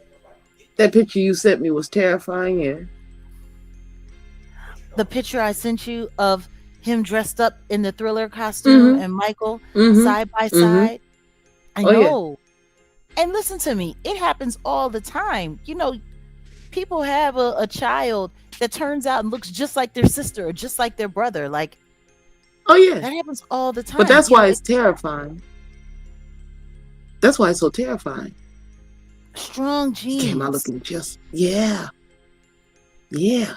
Which is wild considering that his father practically despised Michael. He was angry with Michael. He was angry that he got upstaged by his little brother. He was angry that Joe Jackson could not make Michael Jackson stay in the group. He was angry that Michael wouldn't, you know, okay, you can have your solo career, but you got to stay in the group. And it's wild because I understand why his brothers and Joe never wanted him to leave, because he was the ticket. He was the golden ticket. He's what made the Jacksons relevant. They were a cool family band. But the truth is, without little Michael, they would have never been any bigger than the Osmonds. And no disrespect to the Osmonds, but they would have never been any bigger. Like back then, there were 2 big family bands that were out in the game doing their thing. The Osmonds and the Jacksons. The Osmonds were white, the Jacksons were black, and it covered everything. Right? Except for one thing. The Osmond family ain't have no Michael. The closest thing they had to it was Donnie and Marie. And they wasn't nothing but the BB and CC Winans. So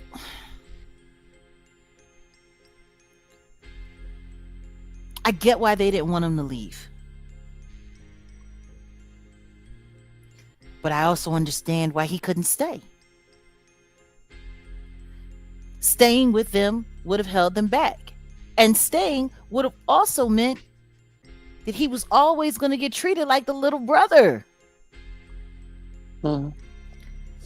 Because there were artistic ideas and things that he wanted to do that the other brothers either didn't want to do or couldn't do. Can you imagine Tito in Thriller? What role was Tito? What role was Tito? You had to say it like that. What role was You Tito had to gonna say play it in like Thriller? that. You ain't had to say it like that. I'm just Girl, saying. you had to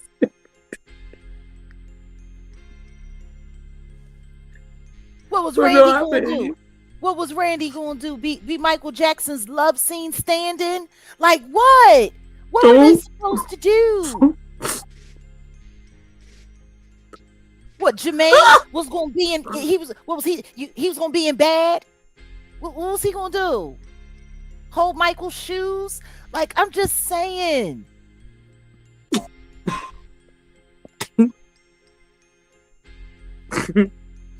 He was built to go places that the rest of them couldn't go.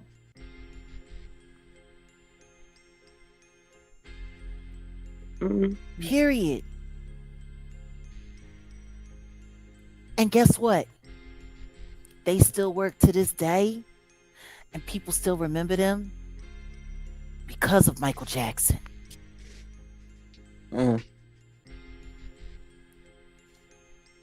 If Michael Jackson hadn't become the king of pop, would anybody have given a damn about the Jackson family group? At all. At all. At all. Girl TV, I'm trying not to get mad because it's Michael. Odell, we were talking earlier, right? About the whole victory thing, right? They had the Victory tour and the Thriller tour. How it was, you know, it was up. I guess the Victory tour was upstage or kind of like put out in the same time that Michael Jackson was doing the Thriller tour, and it was some scandal stuff involved around it. Yeah, I'm gonna look more into that. Yep.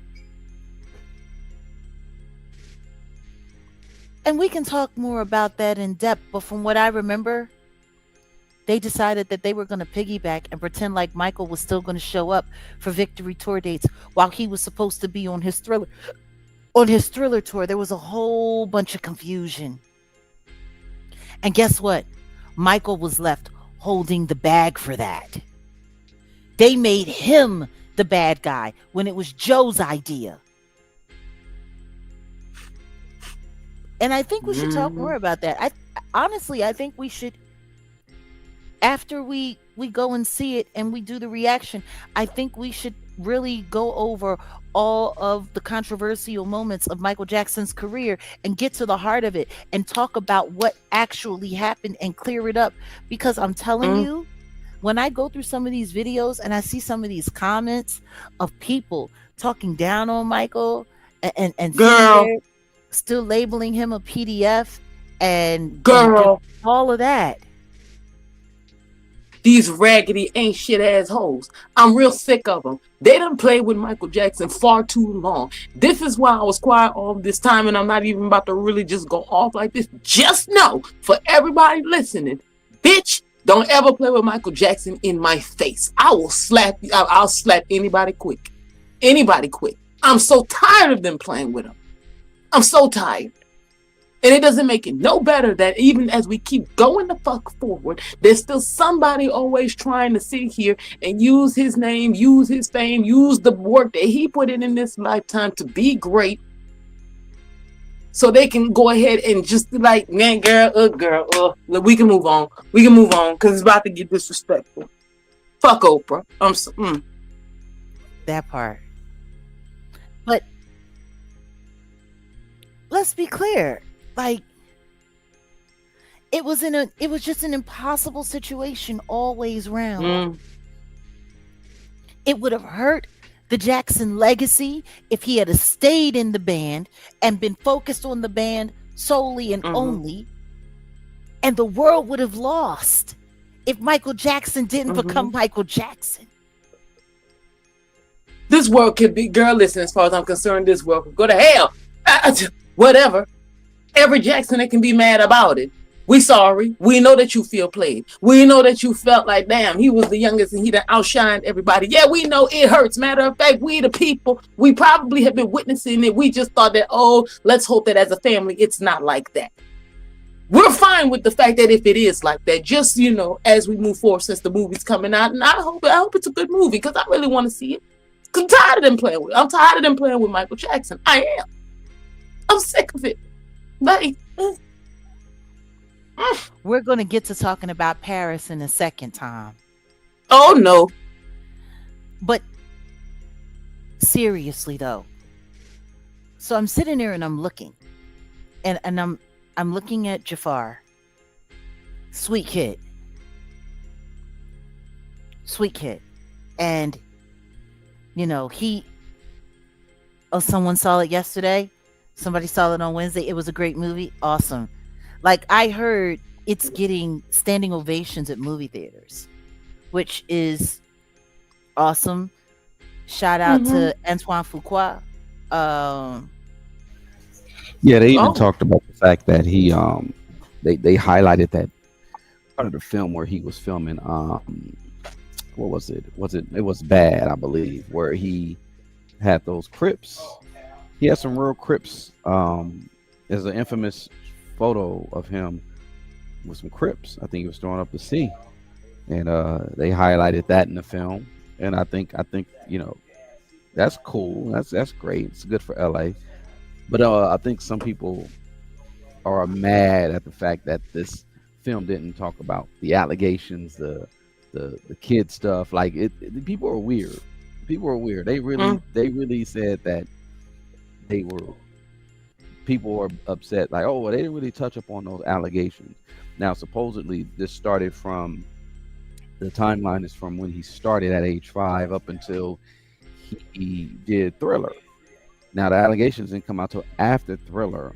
Exactly. And apparently, if this film does great, then what they're planning to do is, they're going to do like a part 2, part 3. You can't do a Michael Jackson biopic in 2 hours and get all his. No, it's good that they're doing it in, like, you know, sections, you know, from birth to Thriller. That's a good time. And then maybe they'll go from Thriller maybe into a little, you know, Dangerous, and then, you know, I don't know, but it makes sense for them to do it this way. At the end of the day, wherever it left off, if the allegations weren't there, the allegations weren't there. The only reason people wanted the allegations there was so that they could continue the slander campaign. Because the truth is, the allegations going into that film, he had never been convicted. And it was everybody's so wild. acting like them boys didn't come out and ask the public themselves. Them boys don't come out and defend nobody. The people said, listen, we've done this 10 years. We're tired. Stop calling our office. They said that. But see, if what Michael Jackson was really doing was stealing children away from the industry to save them from the industry, they needed to make an example out of him. And what they're best at doing is whatever it is that you stand up for, they make you the villain against it.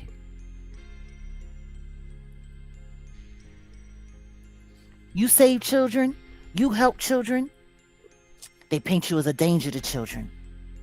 They paint you as some kind of weirdo to children. And I know because I've watched them try to do the same thing to me. I'm going to tell you something right now. It is crazy work how these people work. But when I started seeing people call me wacko jacko, I didn't know whether or not to be insanely upset or to feel honored. You should have told them, that's right, bitch, say it correctly. Oh, don't get me. They lucky I missed that part. I ain't hear them say that about you. I would have been off. What you mean? It would have been on. Not that they play with you like that. They play with you and Uncle Mike at the same time. I said, and you just not telling me this live. No, but I said to myself, that's what they called Michael Jackson. And that was girl, not that you're telling me this now. No, but that was the one moment for me that I knew he was innocent. That's when I knew he was innocent. Like real rap. One size fits all, huh? And I've watched what they tried to do to me. Listen to me. I have spoken out against the evils of the industry, just like Michael Jackson spoke out against the evils of the industry. Michael Jackson was the one that warned Aaron Carter, Nick Carter's brother, what Sony was capable of doing to him. He's the one that warned that young man.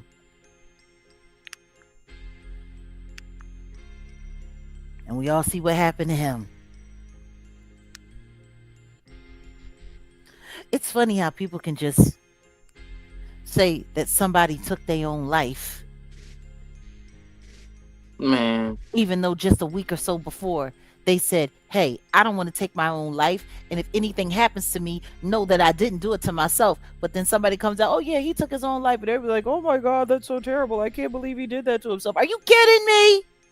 A bunch of motherfucking cheese-headed, bald-headed, don't think about nothing as mongrels. I'm about to go off. I'm like, this is not the time. Oh. Well, hold yourself. I'm still on. Hold yourself together. Ugh. Because what I was trying to say is look at what they did to me last year after Mar-a-Lago. Last year after Mar-a-Lago, they put me in that Diddy lawsuit. And everything that I have been speaking out against for 5 years, they tried to take that and they tried to put it on me.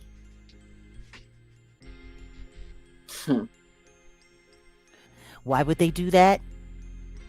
So that the young people wouldn't believe me, so that the young people wouldn't trust me, so that the young people wouldn't listen to what I had to say.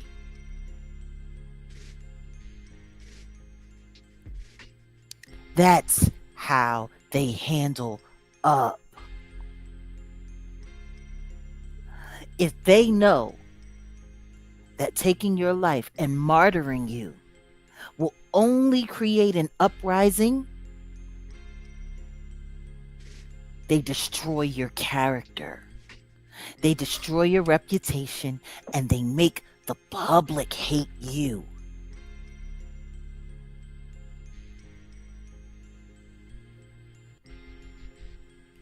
So this way, once you're finally gone, nobody even cares. And why would they care? You're a weirdo. You hurt kids. You're a weirdo. You did this. How many times have they tried to say that I'm in some kind of cult? That weird dead bird over there in Canada. That's some goofy shit. I was in a cult.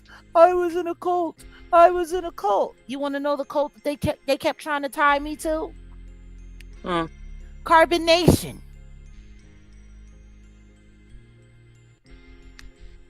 All I ever tried to do was help those people. Everybody who knew anything about me knew exactly how I felt about Eligio Bishop. They knew exactly that I didn't want anything to do with that. They knew exactly that I was trying to do everything that I possibly could do to help the authorities take him down so he could stop taking advantage of and hurting those kids. I cared about the kids. Don't get me wrong. The young people that were there, they were kids to me too. Most of them were around the same age as my eldest son. But it was the babies that I saw. When I saw Eligio tell that girl to drink that alcohol while she was in her 3rd trimester, and that was Solar's child. Oh my God. That was Solar's child. And guess what? That baby was stillborn. Oh my God. That baby was stillborn. Of course, I spoke out. Of course, I had something to say.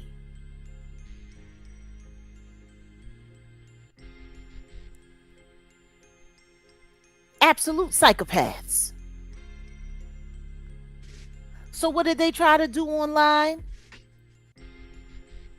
They tried to say that I was a part of the cult, and that after he got arrested, that I was trying to become the new leader. When the truth is, I would accuse Monica Lockett, aka DJ Butt Naked, aka DJ Peter Griffith, aka DJ Genesis, of doing that, because she was the one that was all down with them, following them, giving them money, housing them, doing all kinds of stuff.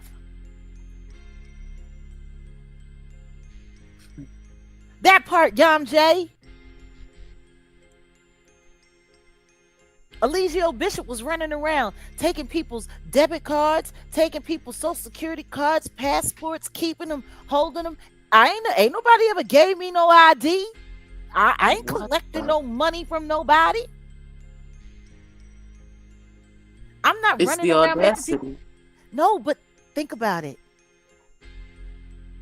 If Neverland was created to house and to help heal hurt children, what better way to destroy it than turn it into the largest PDF camp in America?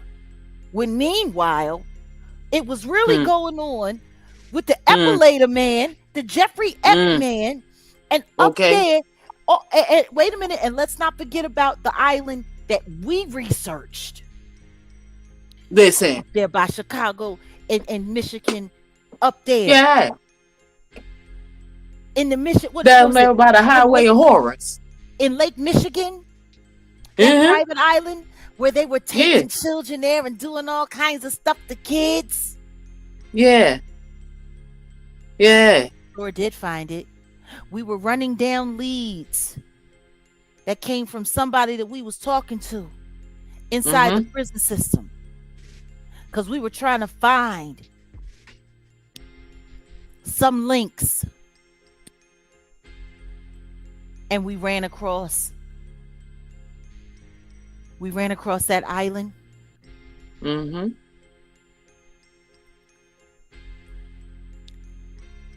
Boom. There it is. Fox Island, sure enough. Bruh.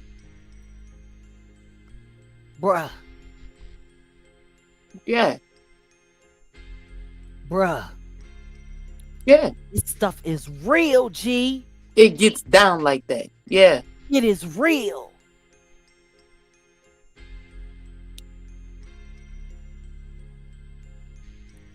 They have multiple islands where this stuff goes on.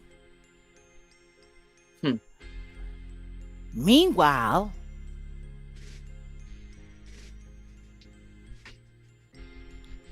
they had everybody looking at Michael Jackson.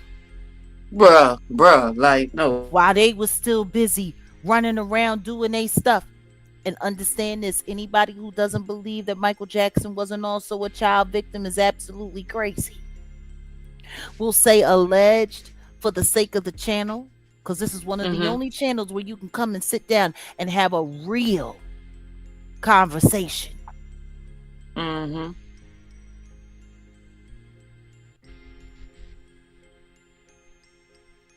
But I'm telling you right now,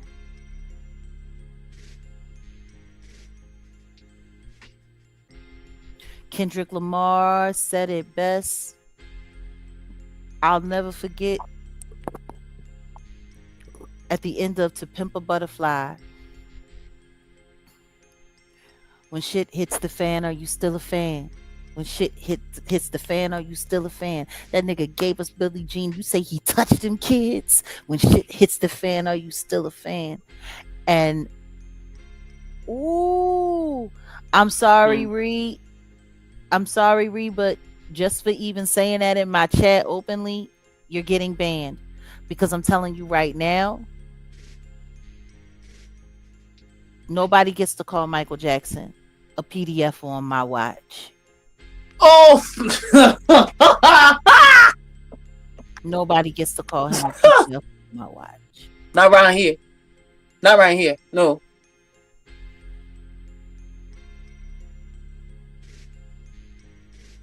We tripping. We tripping. Never. We tripping. Never. No. No. Listen to me. Cat, let them come. Let them come. Tell them bring their ass. We won't be disrespectful. We can be disrespectful tonight. What do you mean no free speech here? Free speech is free speech. I just don't let people tell blatant lies on people, whether it be me or anyone else. See, that's some goofy games. Like, I'm tired. I don't know Exactly since what when. we say. No, because that's that Trash K logic. When they say that lying on people is free speech. No, it's not. It's hate speech. No, it's not. It's hate speech. I can't believe they're running around with that lying on people is free speech. Oh, really?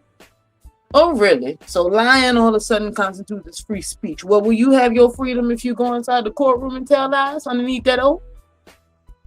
Aren't you supposed to be protected by all that? See, I'm tired of people playing these old goofy, we retarded games and stuff.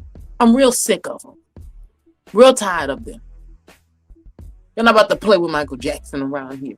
We're going to sit here and try to slander on somebody named Evidence and came out and everything else. The feds came out and said, leave us alone. We tired of y'all calling us. And we still going to come around here thinking that we're going to be cute and play games. Get your bald-headed ass out of here. We sick of all of y'all. Earl Sanders, you can keep on typing. You've been banned. But you can keep on typing. Your goofy ass. Get them fingers strong for your date tonight. Okay. With yourself. Okay. And Wanker. the peanut butter down there in the back of the cabinet. Make sure it's warm, ho. All I can say,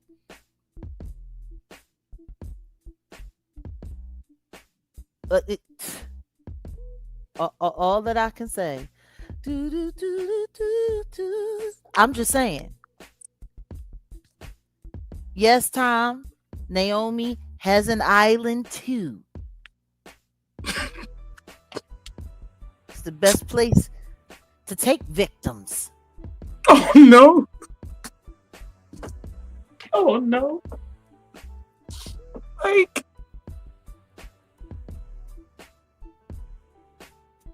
I hope it was true when they said that the Carters had to sell their island, because I hear, I hope that was true. Because I'm gonna need for these islands to people need to start, islands need to start being repossessed. I'm tired. No. No.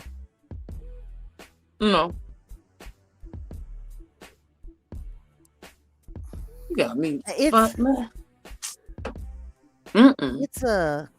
It's really, really, really interesting to me. So I'm thinking maybe we should drop the link today. What do you think? You think we should drop the link? Let these folks have a word with us? Sure. You guys come on and come talk to us. We're nice. Unless you think maybe that we you should drop the link today. You've been hit by a smooth criminal. Wait a minute, while we wait for everybody and who wants to come in. Why the other day when I was walking right, girl, why was I listening to Billie Jean? And sure enough, I broke out laughing, girl. Uncle Mike said, I showed a photo and my baby cried. His eyes were like mine. Yeah. I broke out. Because I was like, damn, like, not that you serenade that you like them child support payments coming in. And I was just done. I'm like, listen. Don't play with Uncle Mike, girl. Like, Look, look. They can say what they want to say. They can do what they want to do. But what I'm going to tell you, boo-boo, what is not going to happen? What is not going to happen is people is not going to sit around and play about Michael Jackson in my face. at all. At all. not gonna At all. No, under any circumstance. None. They're like, out of here. Like, no. Okay, so if you're over in the vertical, you're not going to be able to tap in to the StreamYard link. But if you head over to the horizontal, you'll be able to hit that link. I'm going to take that link and I am going to pin it in the chat for anyone who would like to come on through. And if you over there at the Jaguar Wright show, the link was dropped in the chat. Somebody else done got banned. Lord have mercy. Oh no. I wasn't looking. Yeah, look at the man in the mirror. Come over here, getting yourself banned. No, that's unfortunate. Now what we talking about? See what happens? Wait, They came over here trying to play with Michael Jackson, and now hold on a second, because I just saw a comment that I think somebody just took down talking about I went too far on Piers Morgan. Don't say it in the chat. Hit the link. oh Lord. Yeah.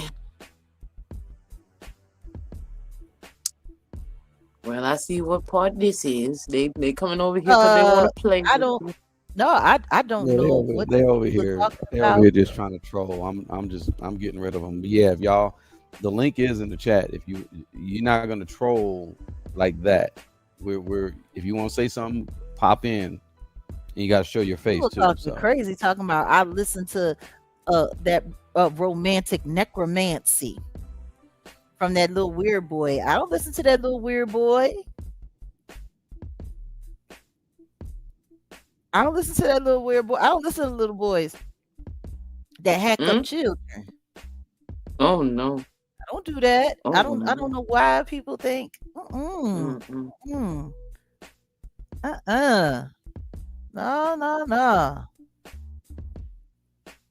Oh no. But anyway, we dropped the link in the chat for anybody who'd like to come before we shut down today. Like I said, when they want,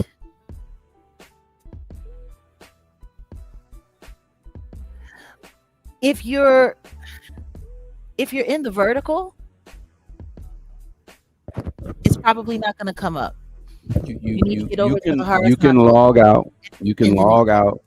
You can log out of the vertical, go to view channel, and then there's the other live with the horizontal. You click on that, and then you'll see the link, and you can click on that link. So Exactly. go ahead and do that. If the link isn't working, that's because you're on the vertical. You got to go horizontal, and it's easy. Just go to the channel. Period. If and, you're on and go that way. Anybody who's in the vertical, the link won't work there. You'll have to come over to the horizontal to hit the link, and the link is pinned in the chat on the Jaguar Wright effect.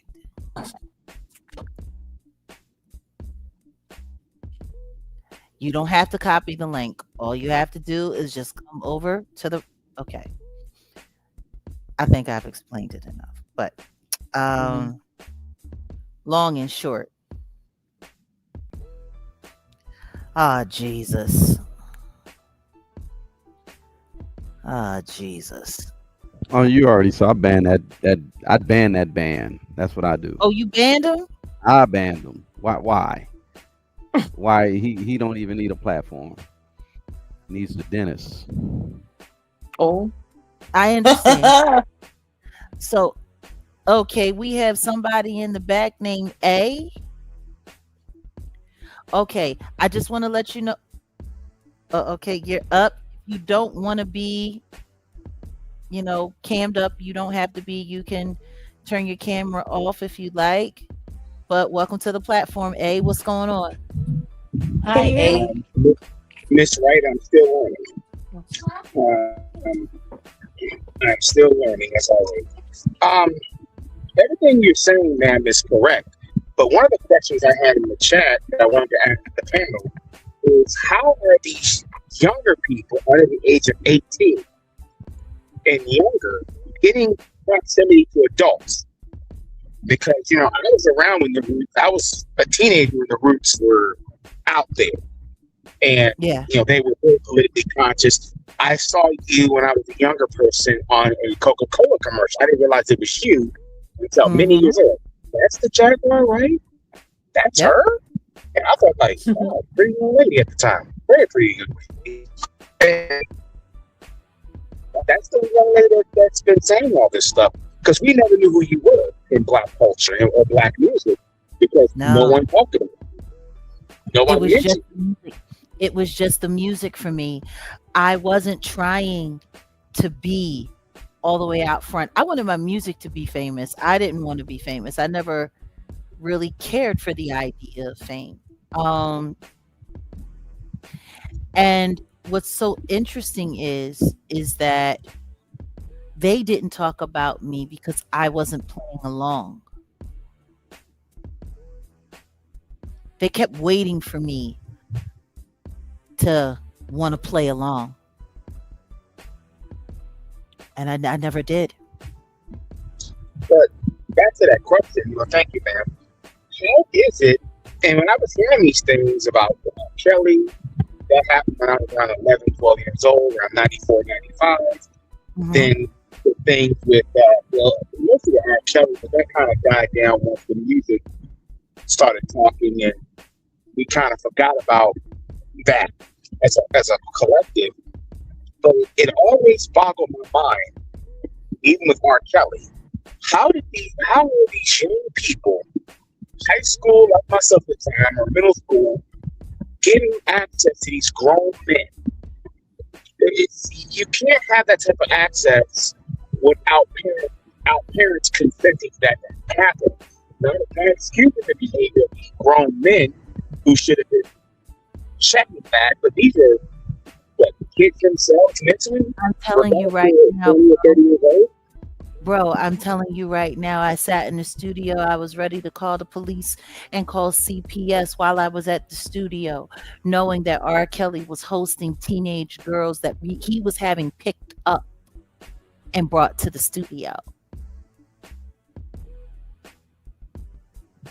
Like I said, I come from, my parents were from the 60s, and I'm originally from Virginia.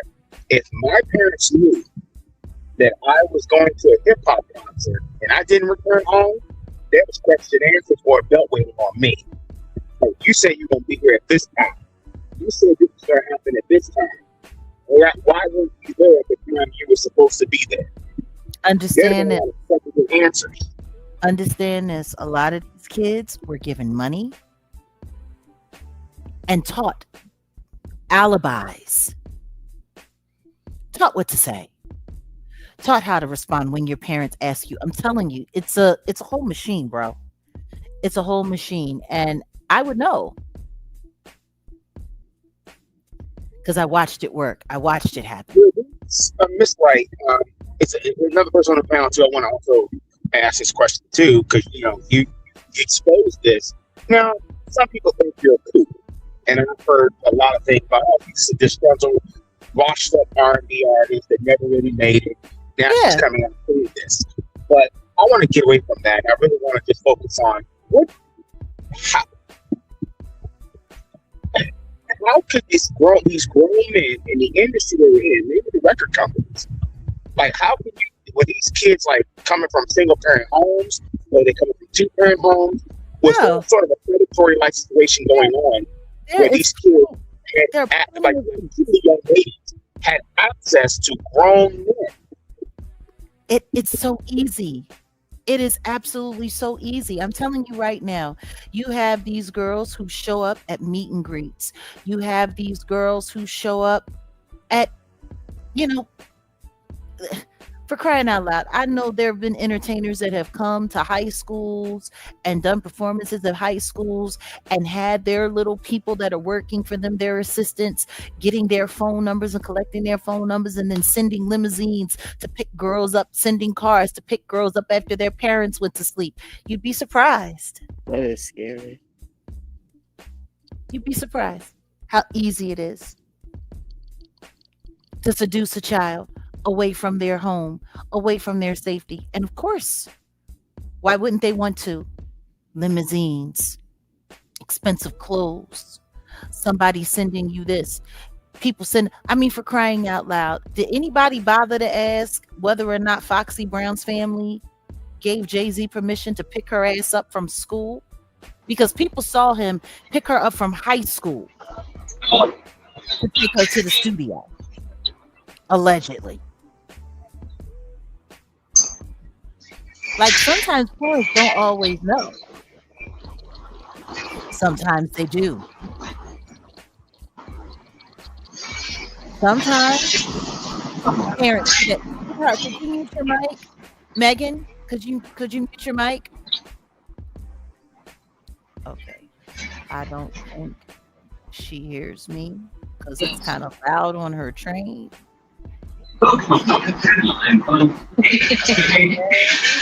I'm going to just not allowing me. So you know what I'm going to do? I'm going to take her down for a second because apparently she doesn't hear me. My apologies. But no, to the brother who was speaking, Brother A, it's real. It's very, very, very real and easy. Super easy to do. Okay, I think we lost Brother A. Hold on a second. Okay, there you are.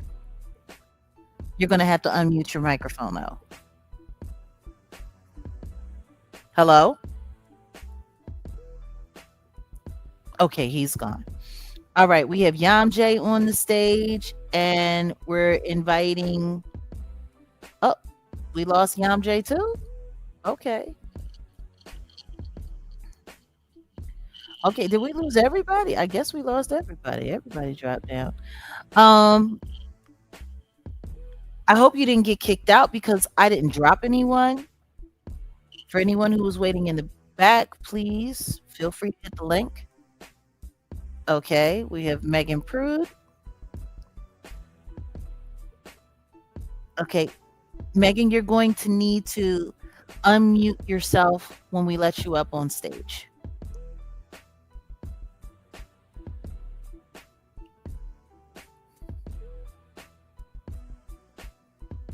Welcome to the stage. Hey, Megan, how are you? Hi, Megan. You just need to unmute your mic.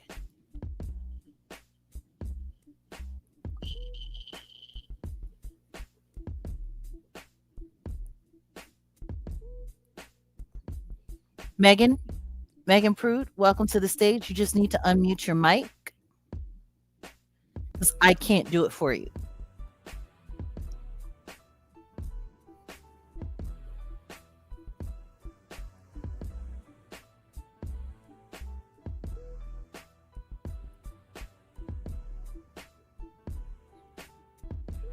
Okay, I think you unmuted for a second. You're going to have to do it. Okay. Oh, wow. That's a whole nother person.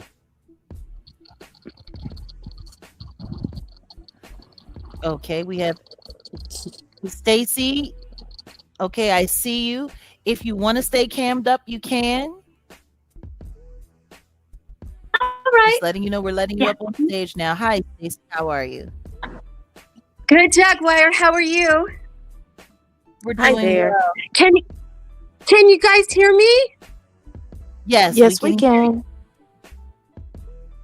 Oh, good. Oh, I'm glad I finally made it, Jag. I've always been having all kinds of trouble with my different phones. I'm living up in the mountains right now in California, and I just want to say I'm sorry because it's taken me a while to get here. So I was so happy that I could come in and say hi. Welcome. How are you today? Hi, Grace. And hi, Odette. No, I'm doing good. Are you? Wow, the topics and all the conversations, I just love them, Jag, and I'm just so happy to be a part of the group and to be a member, and it's really awesome. And I have so much respect for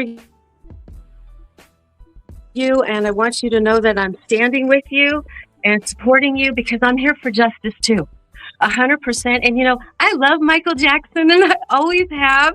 And when I was in high school, I used to be a cheerleader, and we used to do routines, and we used to do them a lot to Michael. And my favorite one was PYT, and I have just always loved Michael. Right? I just wish that I could remember the yeah, right.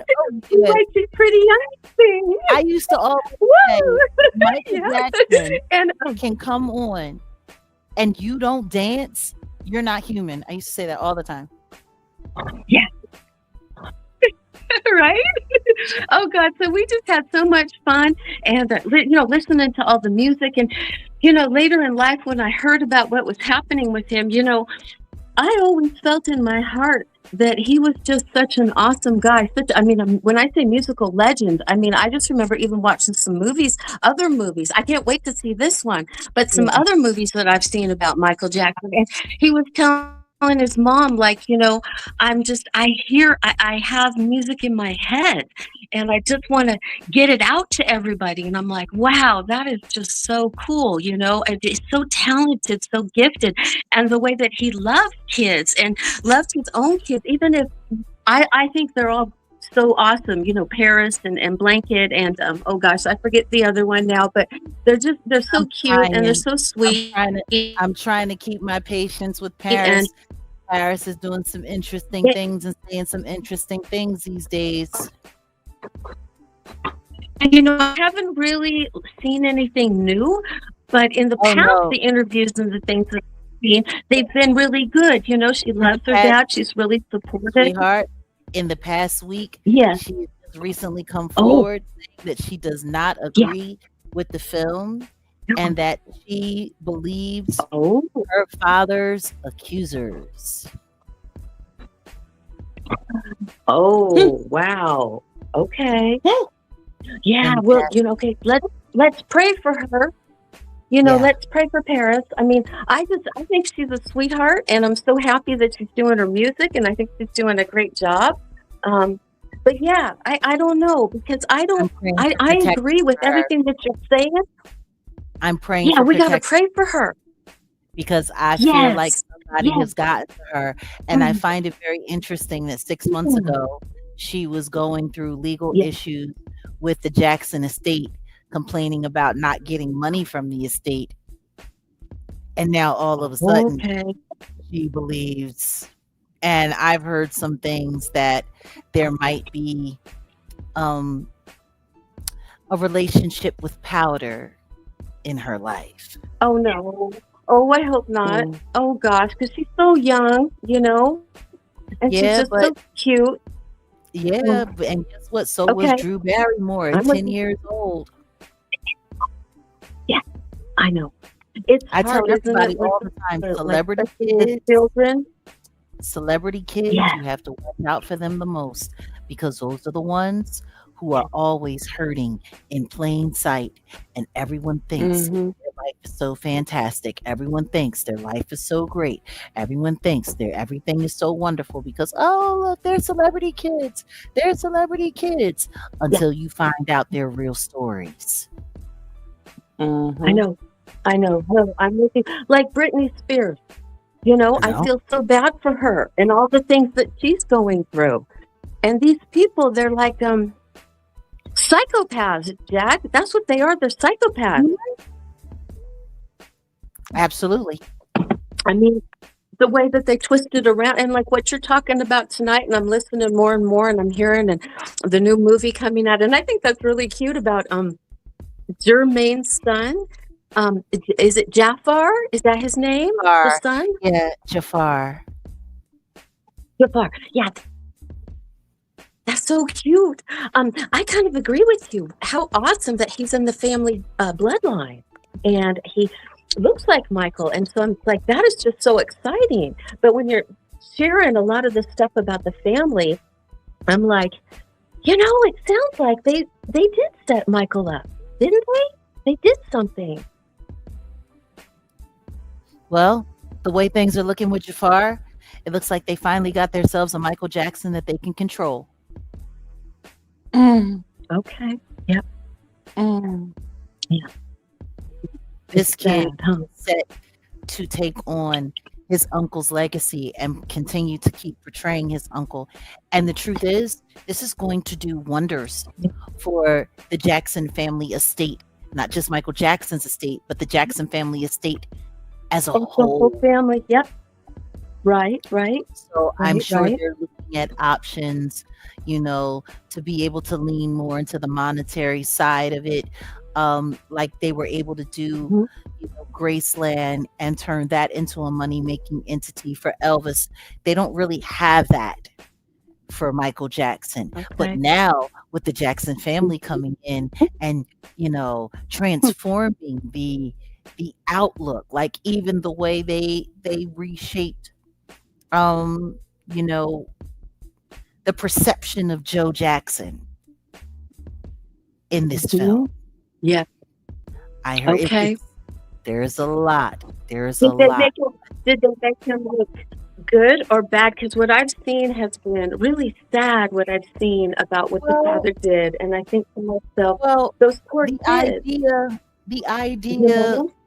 that was being pressed here, from what I'm told, they humanized him. So they made him more likable. Okay. And they gave him a Yeah. greater purpose, which is interesting because the truth is, all people had to do is ask Brooke Shields about Joe Jackson. She ain't lying. Okay. Brooke Okay. Shields is not lying. And Brooke and Michael were really good friends, weren't they? They were really good friends. Best of friends. And she was one of the friends that he had in his life that would Yes. stand up for him. Okay. Stand up for him. And Yeah, that's what I saw. I remember all of that. Yes, they were very close, and I just thought that was just so sweet. Oh. yeah. It's a very, very, very, very, very Wow. complicated history. The And we industry. sit here for hours Yeah, and you talking know what? It's like, right? Absolutely. And it's all the It's different different. families, in the industry. It's heartbreaking. It's really heartbreaking. Yeah, It is. it It is. is. So Well, I think Stacey, it's important, that, yes, I'm sorry. no, it is. Go ahead, please finish. Because there's someone waiting in the backdrop, and they've been back here for a while. So I'm going to get ready to bring them up. I just Oh, wanted to no, let you know. let them, let them come on. No, it's all good. I'm just so happy I got to talk to you and Grace and Odell. Hi, Odell. Is he still there? Yeah, he's just hanging out in the back of the studio. He's taking care of some things. Here's you. Thank you. Oh. Stacey. Oh, cool. Thank No, you for you stopping can let the by. other person come on, Jag. No problem. Okay, Stacey. Oh, absolutely. I love you guys. Love you too. Bye-bye. Okay. Bye. Bye. Okay, bye. We have Rebecca Pedro in the building. Welcome. Welcome to the stage. Hi, Rebecca.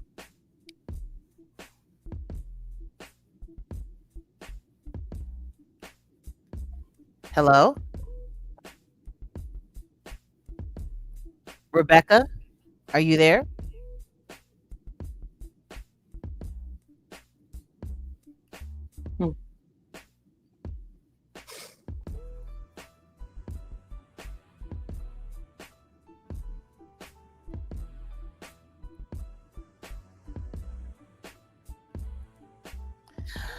Well, I guess whenever she's ready, she'll come back. Mm-hmm. So yeah, uh, she has been back there for a while. Maybe she stepped away for a second. Um, Mm-hmm. no, it's just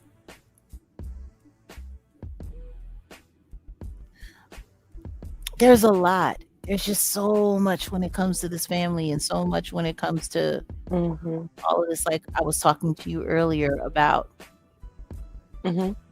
listening to some of the shoots and stuff that were, some of the scenes that they were shooting, going Yeah. back to the same sets, recreating those moments. But when they were talking about the filming for the movie of Thriller, I Yeah. was like, Yeah. whoa. And how they Yeah. waited to film it on a full moon night like they did Mm. originally. And just listening to Jafar talking about how he was, like reimagining and Mm-hmm. and how he was channeling his uncle.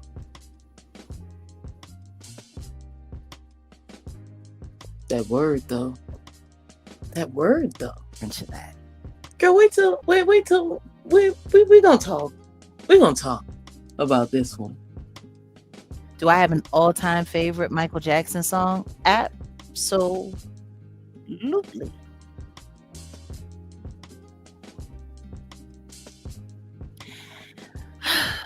It's a toss-up between Off the Wall and Billie Jean, honestly.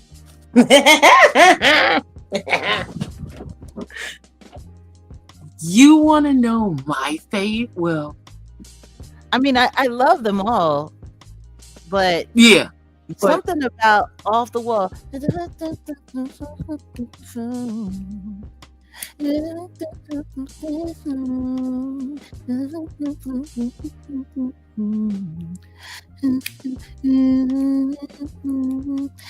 It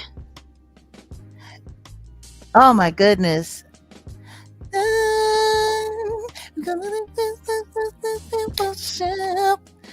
And just enjoy yourself. Ooh. And let the music come through. Life with the bell. Living off the wall. Wait a minute. I want to rock with you too. Like, there's so many. man, so why does nobody talk about human nature the way that they should? Human Nature was my song since I was 3. Did I ever tell you that the first time I heard Human Off the Wall? Nature is an amazing song. And actually, since you said that, of course, remember the time Scream all night? We could sit here for 3 hours just calling out songs. Okay. I'm sure we would never run out. Okay. Human Nature was another bad mamma jamma. Listen, the what? Is it? Oh, I can't help it. Yeah. If I wanted to, even if I could, I can't help it. If I wanted to, I can't help it. No. Yeah. We could I go hated with what it. they did with. I hated what they did with the Invincible album, like the way that they tried to slump it out. The what? That made me so done. Break of Dawn is like why they don't Break of Dawn is my jam. Great Like, record. What? Salute to Saida Garrett for helping Michael Jackson pen Man in the Mirror. Salute to Saida Garrett. Like beautiful song. And Butterflies, of course, written by Marsha Ambrosius from, Floetry.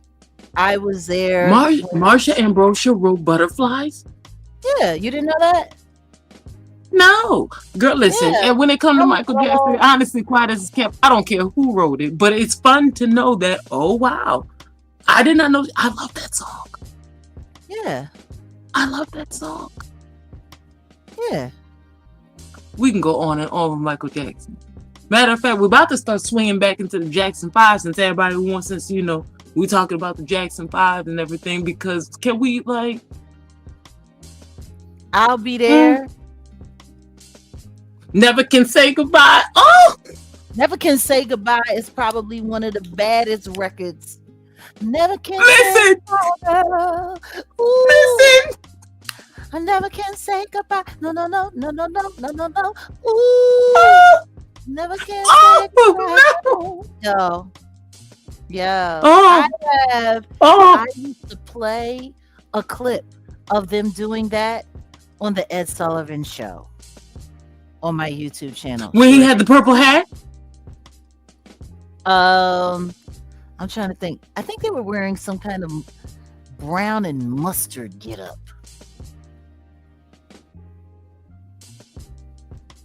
You are not alone. Look, all I want to say is that I don't really care about us. Care about us. What? I want to be where you are. Look, I want to be where you are.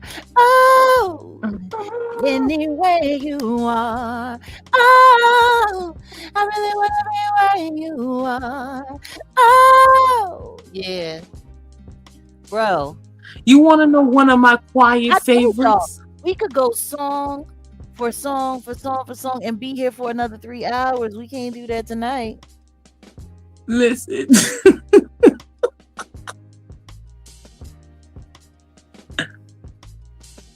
So, why did I like Ben too? Ben is a great song. I loved it. I did. Listen, when it comes to Michael Jackson, if half of the men in this world had the same affection for their woman or for their spouse, listen, as their rat.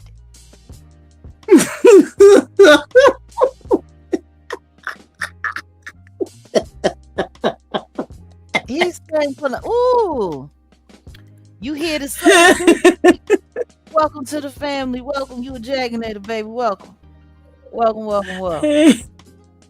I'm look, heaven can wait. Look. Oh, heaven can wait. Listen, you're beautiful, you're wonderful, incredible. Oh, Uncle Mike, I miss you. Oh, listen to me, I try not to do it. Liberian Girl. Oh. Liberian Girl was a song, and listen to me. Oh my gosh! When Mike tried to get sexy with it. And he brought that crazy winch. Naomi can't keep it in the closet. When Mike called himself getting sexy. Look, we can't even talk about the Beat It. Listen, what? Keep it in the closet. You know, listen. What was it? You say you want it. You gonna get it. Just say it. Yo, she wants to get it. And Naomi sitting there looking dangerous. Okay. Looking like herself. Oh no. Looking like herself. You Rock My World was another one. Like, I love that music video. Like, I loved him playing the gangster. You know, I did. Like, that was one of my favorite moments. But do you know how many dancers? Dirty Diana? Don't get started on Dirty Diana. Dirty Diana. Yo. Listen. And told the truth at the same time. But I think this is like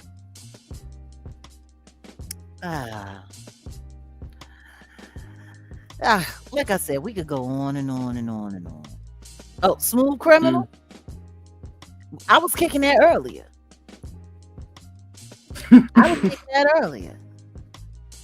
Rock My World is still a bop. Still is. Chris Tucker in the video. Okay.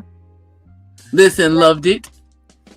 Look, there are so many dancers that miss Michael Jackson not being here.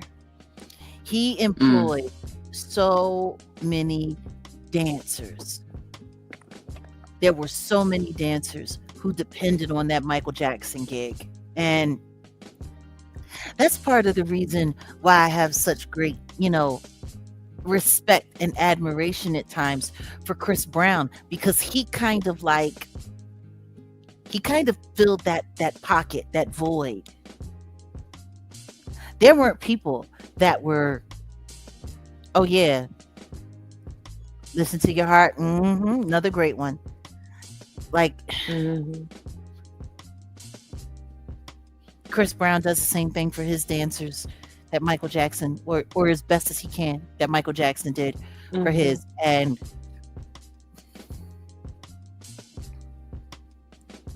Here to Slay, what do you think? Because I know what I know. But I'm tired of being fake sued. I'm taking a break from being fake sued this year.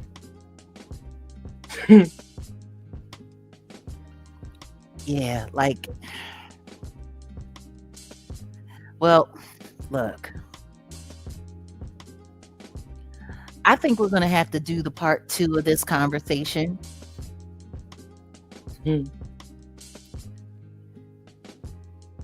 That part, Here to Slay the Beast, that part. You better know your mind. See, that's the problem with this country. This country is such a pit of demonic viral plague that we have to ask permission to accept the truth, even when we know it. Because that's how lies are just like, you got to say the lie. You got to acknowledge the lie. Everything, the lie. So yeah, we're definitely going to do a part 2. Look at y'all. We know that Michael Jackson made all the difference in the world. We know that. We know it. Regardless of what they say. We know it, and this is why we will get very disrespectful with anybody playing around those parts. We don't tolerate that type of raggediness around here. We're going to have to do a part 2. So, our platform, We Are the World, another really great one. Absolutely. Yeah, we're going to part 2 it. And,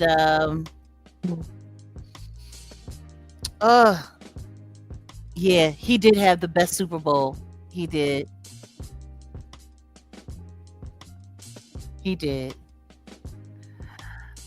Scream is another one. The paramedics were on standby at every show. What? I know. Man, you know how devastated I was? I never got to see it. Like, I wanted to be right there next to the paramedics. Put me on the stretcher. I want to be next to it. They're having a great time passing out over Michael Jackson. I want my turn. Oh, this world is so cruel. Actually, you'll be the last one if you come back on through. If you hit the link now, come on up before we shut down, because we fixing to shut down.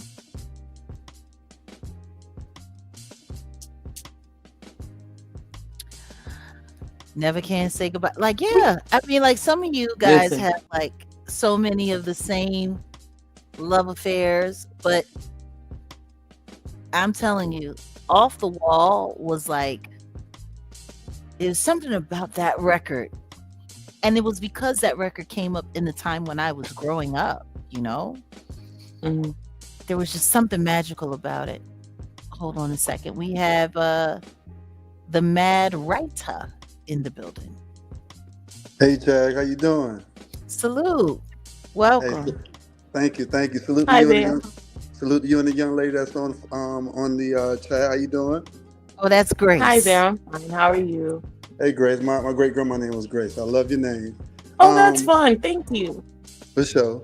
Jay, I just want to say that I really appreciate what you do in getting the truth out there for us. I just had two things to ask you, real quick, so I can get up out of there. First one is, if I didn't, I caught the live late. So, is there any particular reason why Janet didn't want to be in the biopic? I have a feeling. I won't say that I know Janet. I won't say that we were ever friends. I will say that we have friends in common. Okay. And Janet is a very private person, and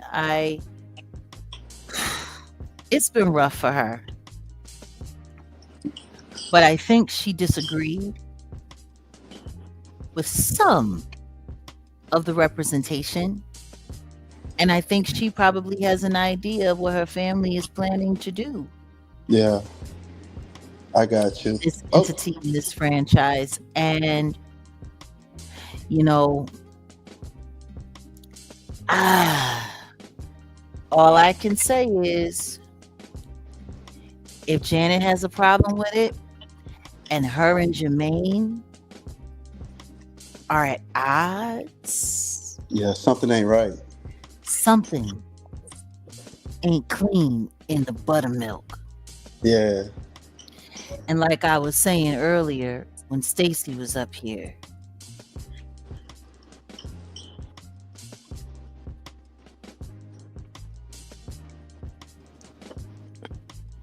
I got you.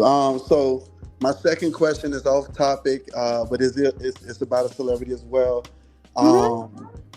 I just want to know, do you ever think they're gonna tell us that BMW that Pac and Suge was supposedly shot in, that it was two of them, and that the other one was actually bulletproof, the one that they got shot in, so that the shots didn't come from the outside, that it actually came from inside the vehicle?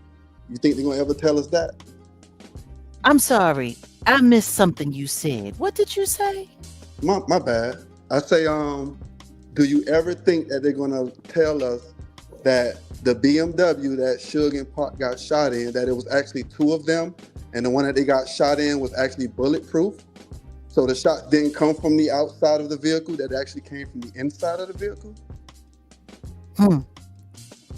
Well,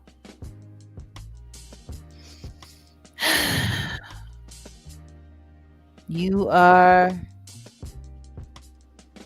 very astute gentleman. I give you that. And what I will say is, I don't think they're ever going to be honest about what happened that night at all. There's a reason why Keefe D has been sitting in jail in Vegas since 2023. And somehow Diddy managed to get locked up, go to trial, sentenced, and serving his time. And Keefe D still don't have an official first court date. Right. Yikes. And the only understand this. It has been said that the FBI were sitting right up the street watching the whole thing happen. Facts. And they so messy, Jag, that they forgot back in the day, early 2000s, they used to always drop videos on us and DVDs and stuff. And a lot of stuff was said and they try to erase it, but we still got those DVDs. You know what I'm saying? That part. I just want to throw that out there, and I appreciate you and still pray for you that you continue to be blessed and safe. And thank you for all that you do for us. You be safe, and thank you again, Grace. Y'all have a great night. Before you go, there is something that I do want to share with you. Go ahead. What makes everybody think that Suge ain't working for them boys, just like the rest of these record executives work for them boys? Absolutely. The beginning of the Machiavelli album says Suge shot me. Suge shot him. When you first turn it on, we've heard that since '96, and nobody said a word. He had to be part of it in order to still be living. He just got his freedom taken away. Understand this. The only reason he got his freedom taken away was because he reneged on something else. That's why he ran that man over. Anyway, what I will say is I love the fact that people think that they say, oh, yeah, Jigga Man, he's a federal informant. Oh, and Diddy, he's a federal informant. 50 Cent know just as much as everybody else. What makes y'all think he's not one? Bootsy knows the same as everybody else. When are people not going? Do people think it was a joke when they talked about that meeting? When that Midwest rapper talked about that meeting where government people brought them all into a room and told them how they were building jails and prisons and what they needed them to do. Right. And woo and yada yada yada. What makes people think Dr. Dre ain't one of them boys? What makes people think what makes people think that all of these people ain't one of them boys? Right. They just look like us. That's the whole point. If all you gotta do is say that some white Jewish Russian guy is a DJ and call him DJ Vlad and have people spit like, imagine what they can do with somebody that actually has talent. Facts. Man, oh man. Well, I definitely appreciate the chat, young lady, and like I say, continue to be safe. And I look forward to hearing more about you. And have a great day, okay? All right, you take care and thanks for You stopping. have a good night. Thank you. You too. Bye-bye. Okay, we got Rebecca. Rebecca came back. Let's see if she's gonna say anything this time. Rebecca, are you there? Hello? Your mic is unmuted.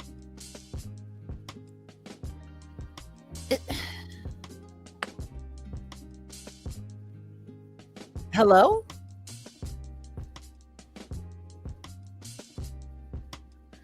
All right. Well, you know what? Sweetheart, try to come through next time. I don't know what it is and why your device isn't allowing you to speak, but there's nothing I can do on this end. Thank you for stopping in. And until next time. So, yeah. It's about that time.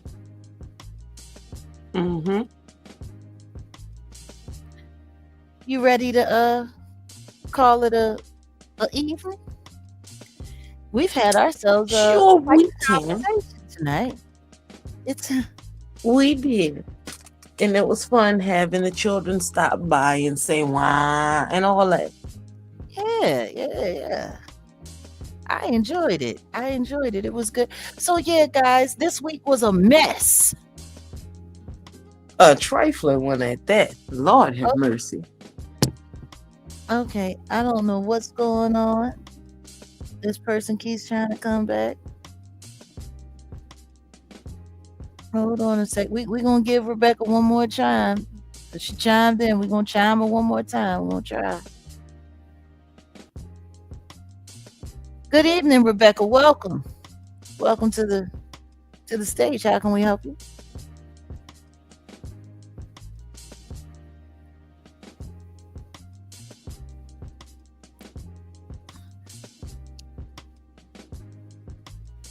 Kat, I want to believe it's true, but it's just it's not working out.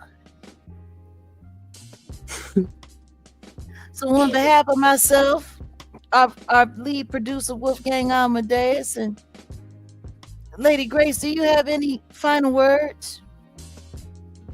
Any last words? Children, it's been such a trifling week. Like let's enjoy. Let's be good, do good. Don't be like the examples that you see being put before us. We don't need no more of this. We need sane people. We need intellectual people. We need artistic people. We need beautiful people. And I don't mean beautiful in the flesh. I mean beautiful from within. To you bald-headed ones, you still ugly. Your mammy don't like you. Your pappy didn't want you. And your kids can't wait to get from around you. And as for everybody like else, y'all Laura keep just being... Loomer. Listen, I'm so mad that I missed that part because guess she said she came out. Did you see her face? She meant every word. Every word. She sat there and called Candace bald, and she called her nappy-headed. She said she was bitch. She said her husband ain't no good. She said her kids ain't gonna like her. She said the church house ain't gonna like her. She said Charlie Kirk, who rest his soul. They said his people don't like her. That's just not nice. Boy, y'all zacking up this week. And children, I don't want y'all to be like them. Don't be like these people that we have discussed this week. We don't Not need at no all. more. We don't. Turn on a Michael Jackson record and dance it out, but don't turn into that. Please, darling. Please. We should all have a Michael Jackson shindig tonight. Just in spirit. Everybody go listen to Uncle Mike. Yeah. Put some joy back in your life. Because, Lord, listening about these people, you'll just get depressed and want to give up. And that's not what we're doing. We're not giving up. We can't let these people have the final say so. They're strange and they're not well. And they fight each other publicly on the internet. Getting on here talking about everybody, husband and everything else. In politics? Oof. And save the children because we need them to, do better later on. Because this won't fit. This won't work. Look. But yeah. You ready to rock out, TD? We're gonna get ready to lock and load and roll and all of that good stuff. And I'm just sending a little message. And yeah, I'm sitting here multitasking and I'm writing, but listen to me, guys. We're out of here. It's been a night. We love you. Bye. It's been great. It's been fun. Hasta la vista. Auf Wiedersehen. Smooches. And understand this. Just understand this. If y'all keep coming through here trolling and trying us, this is how it looks. This is what you look like.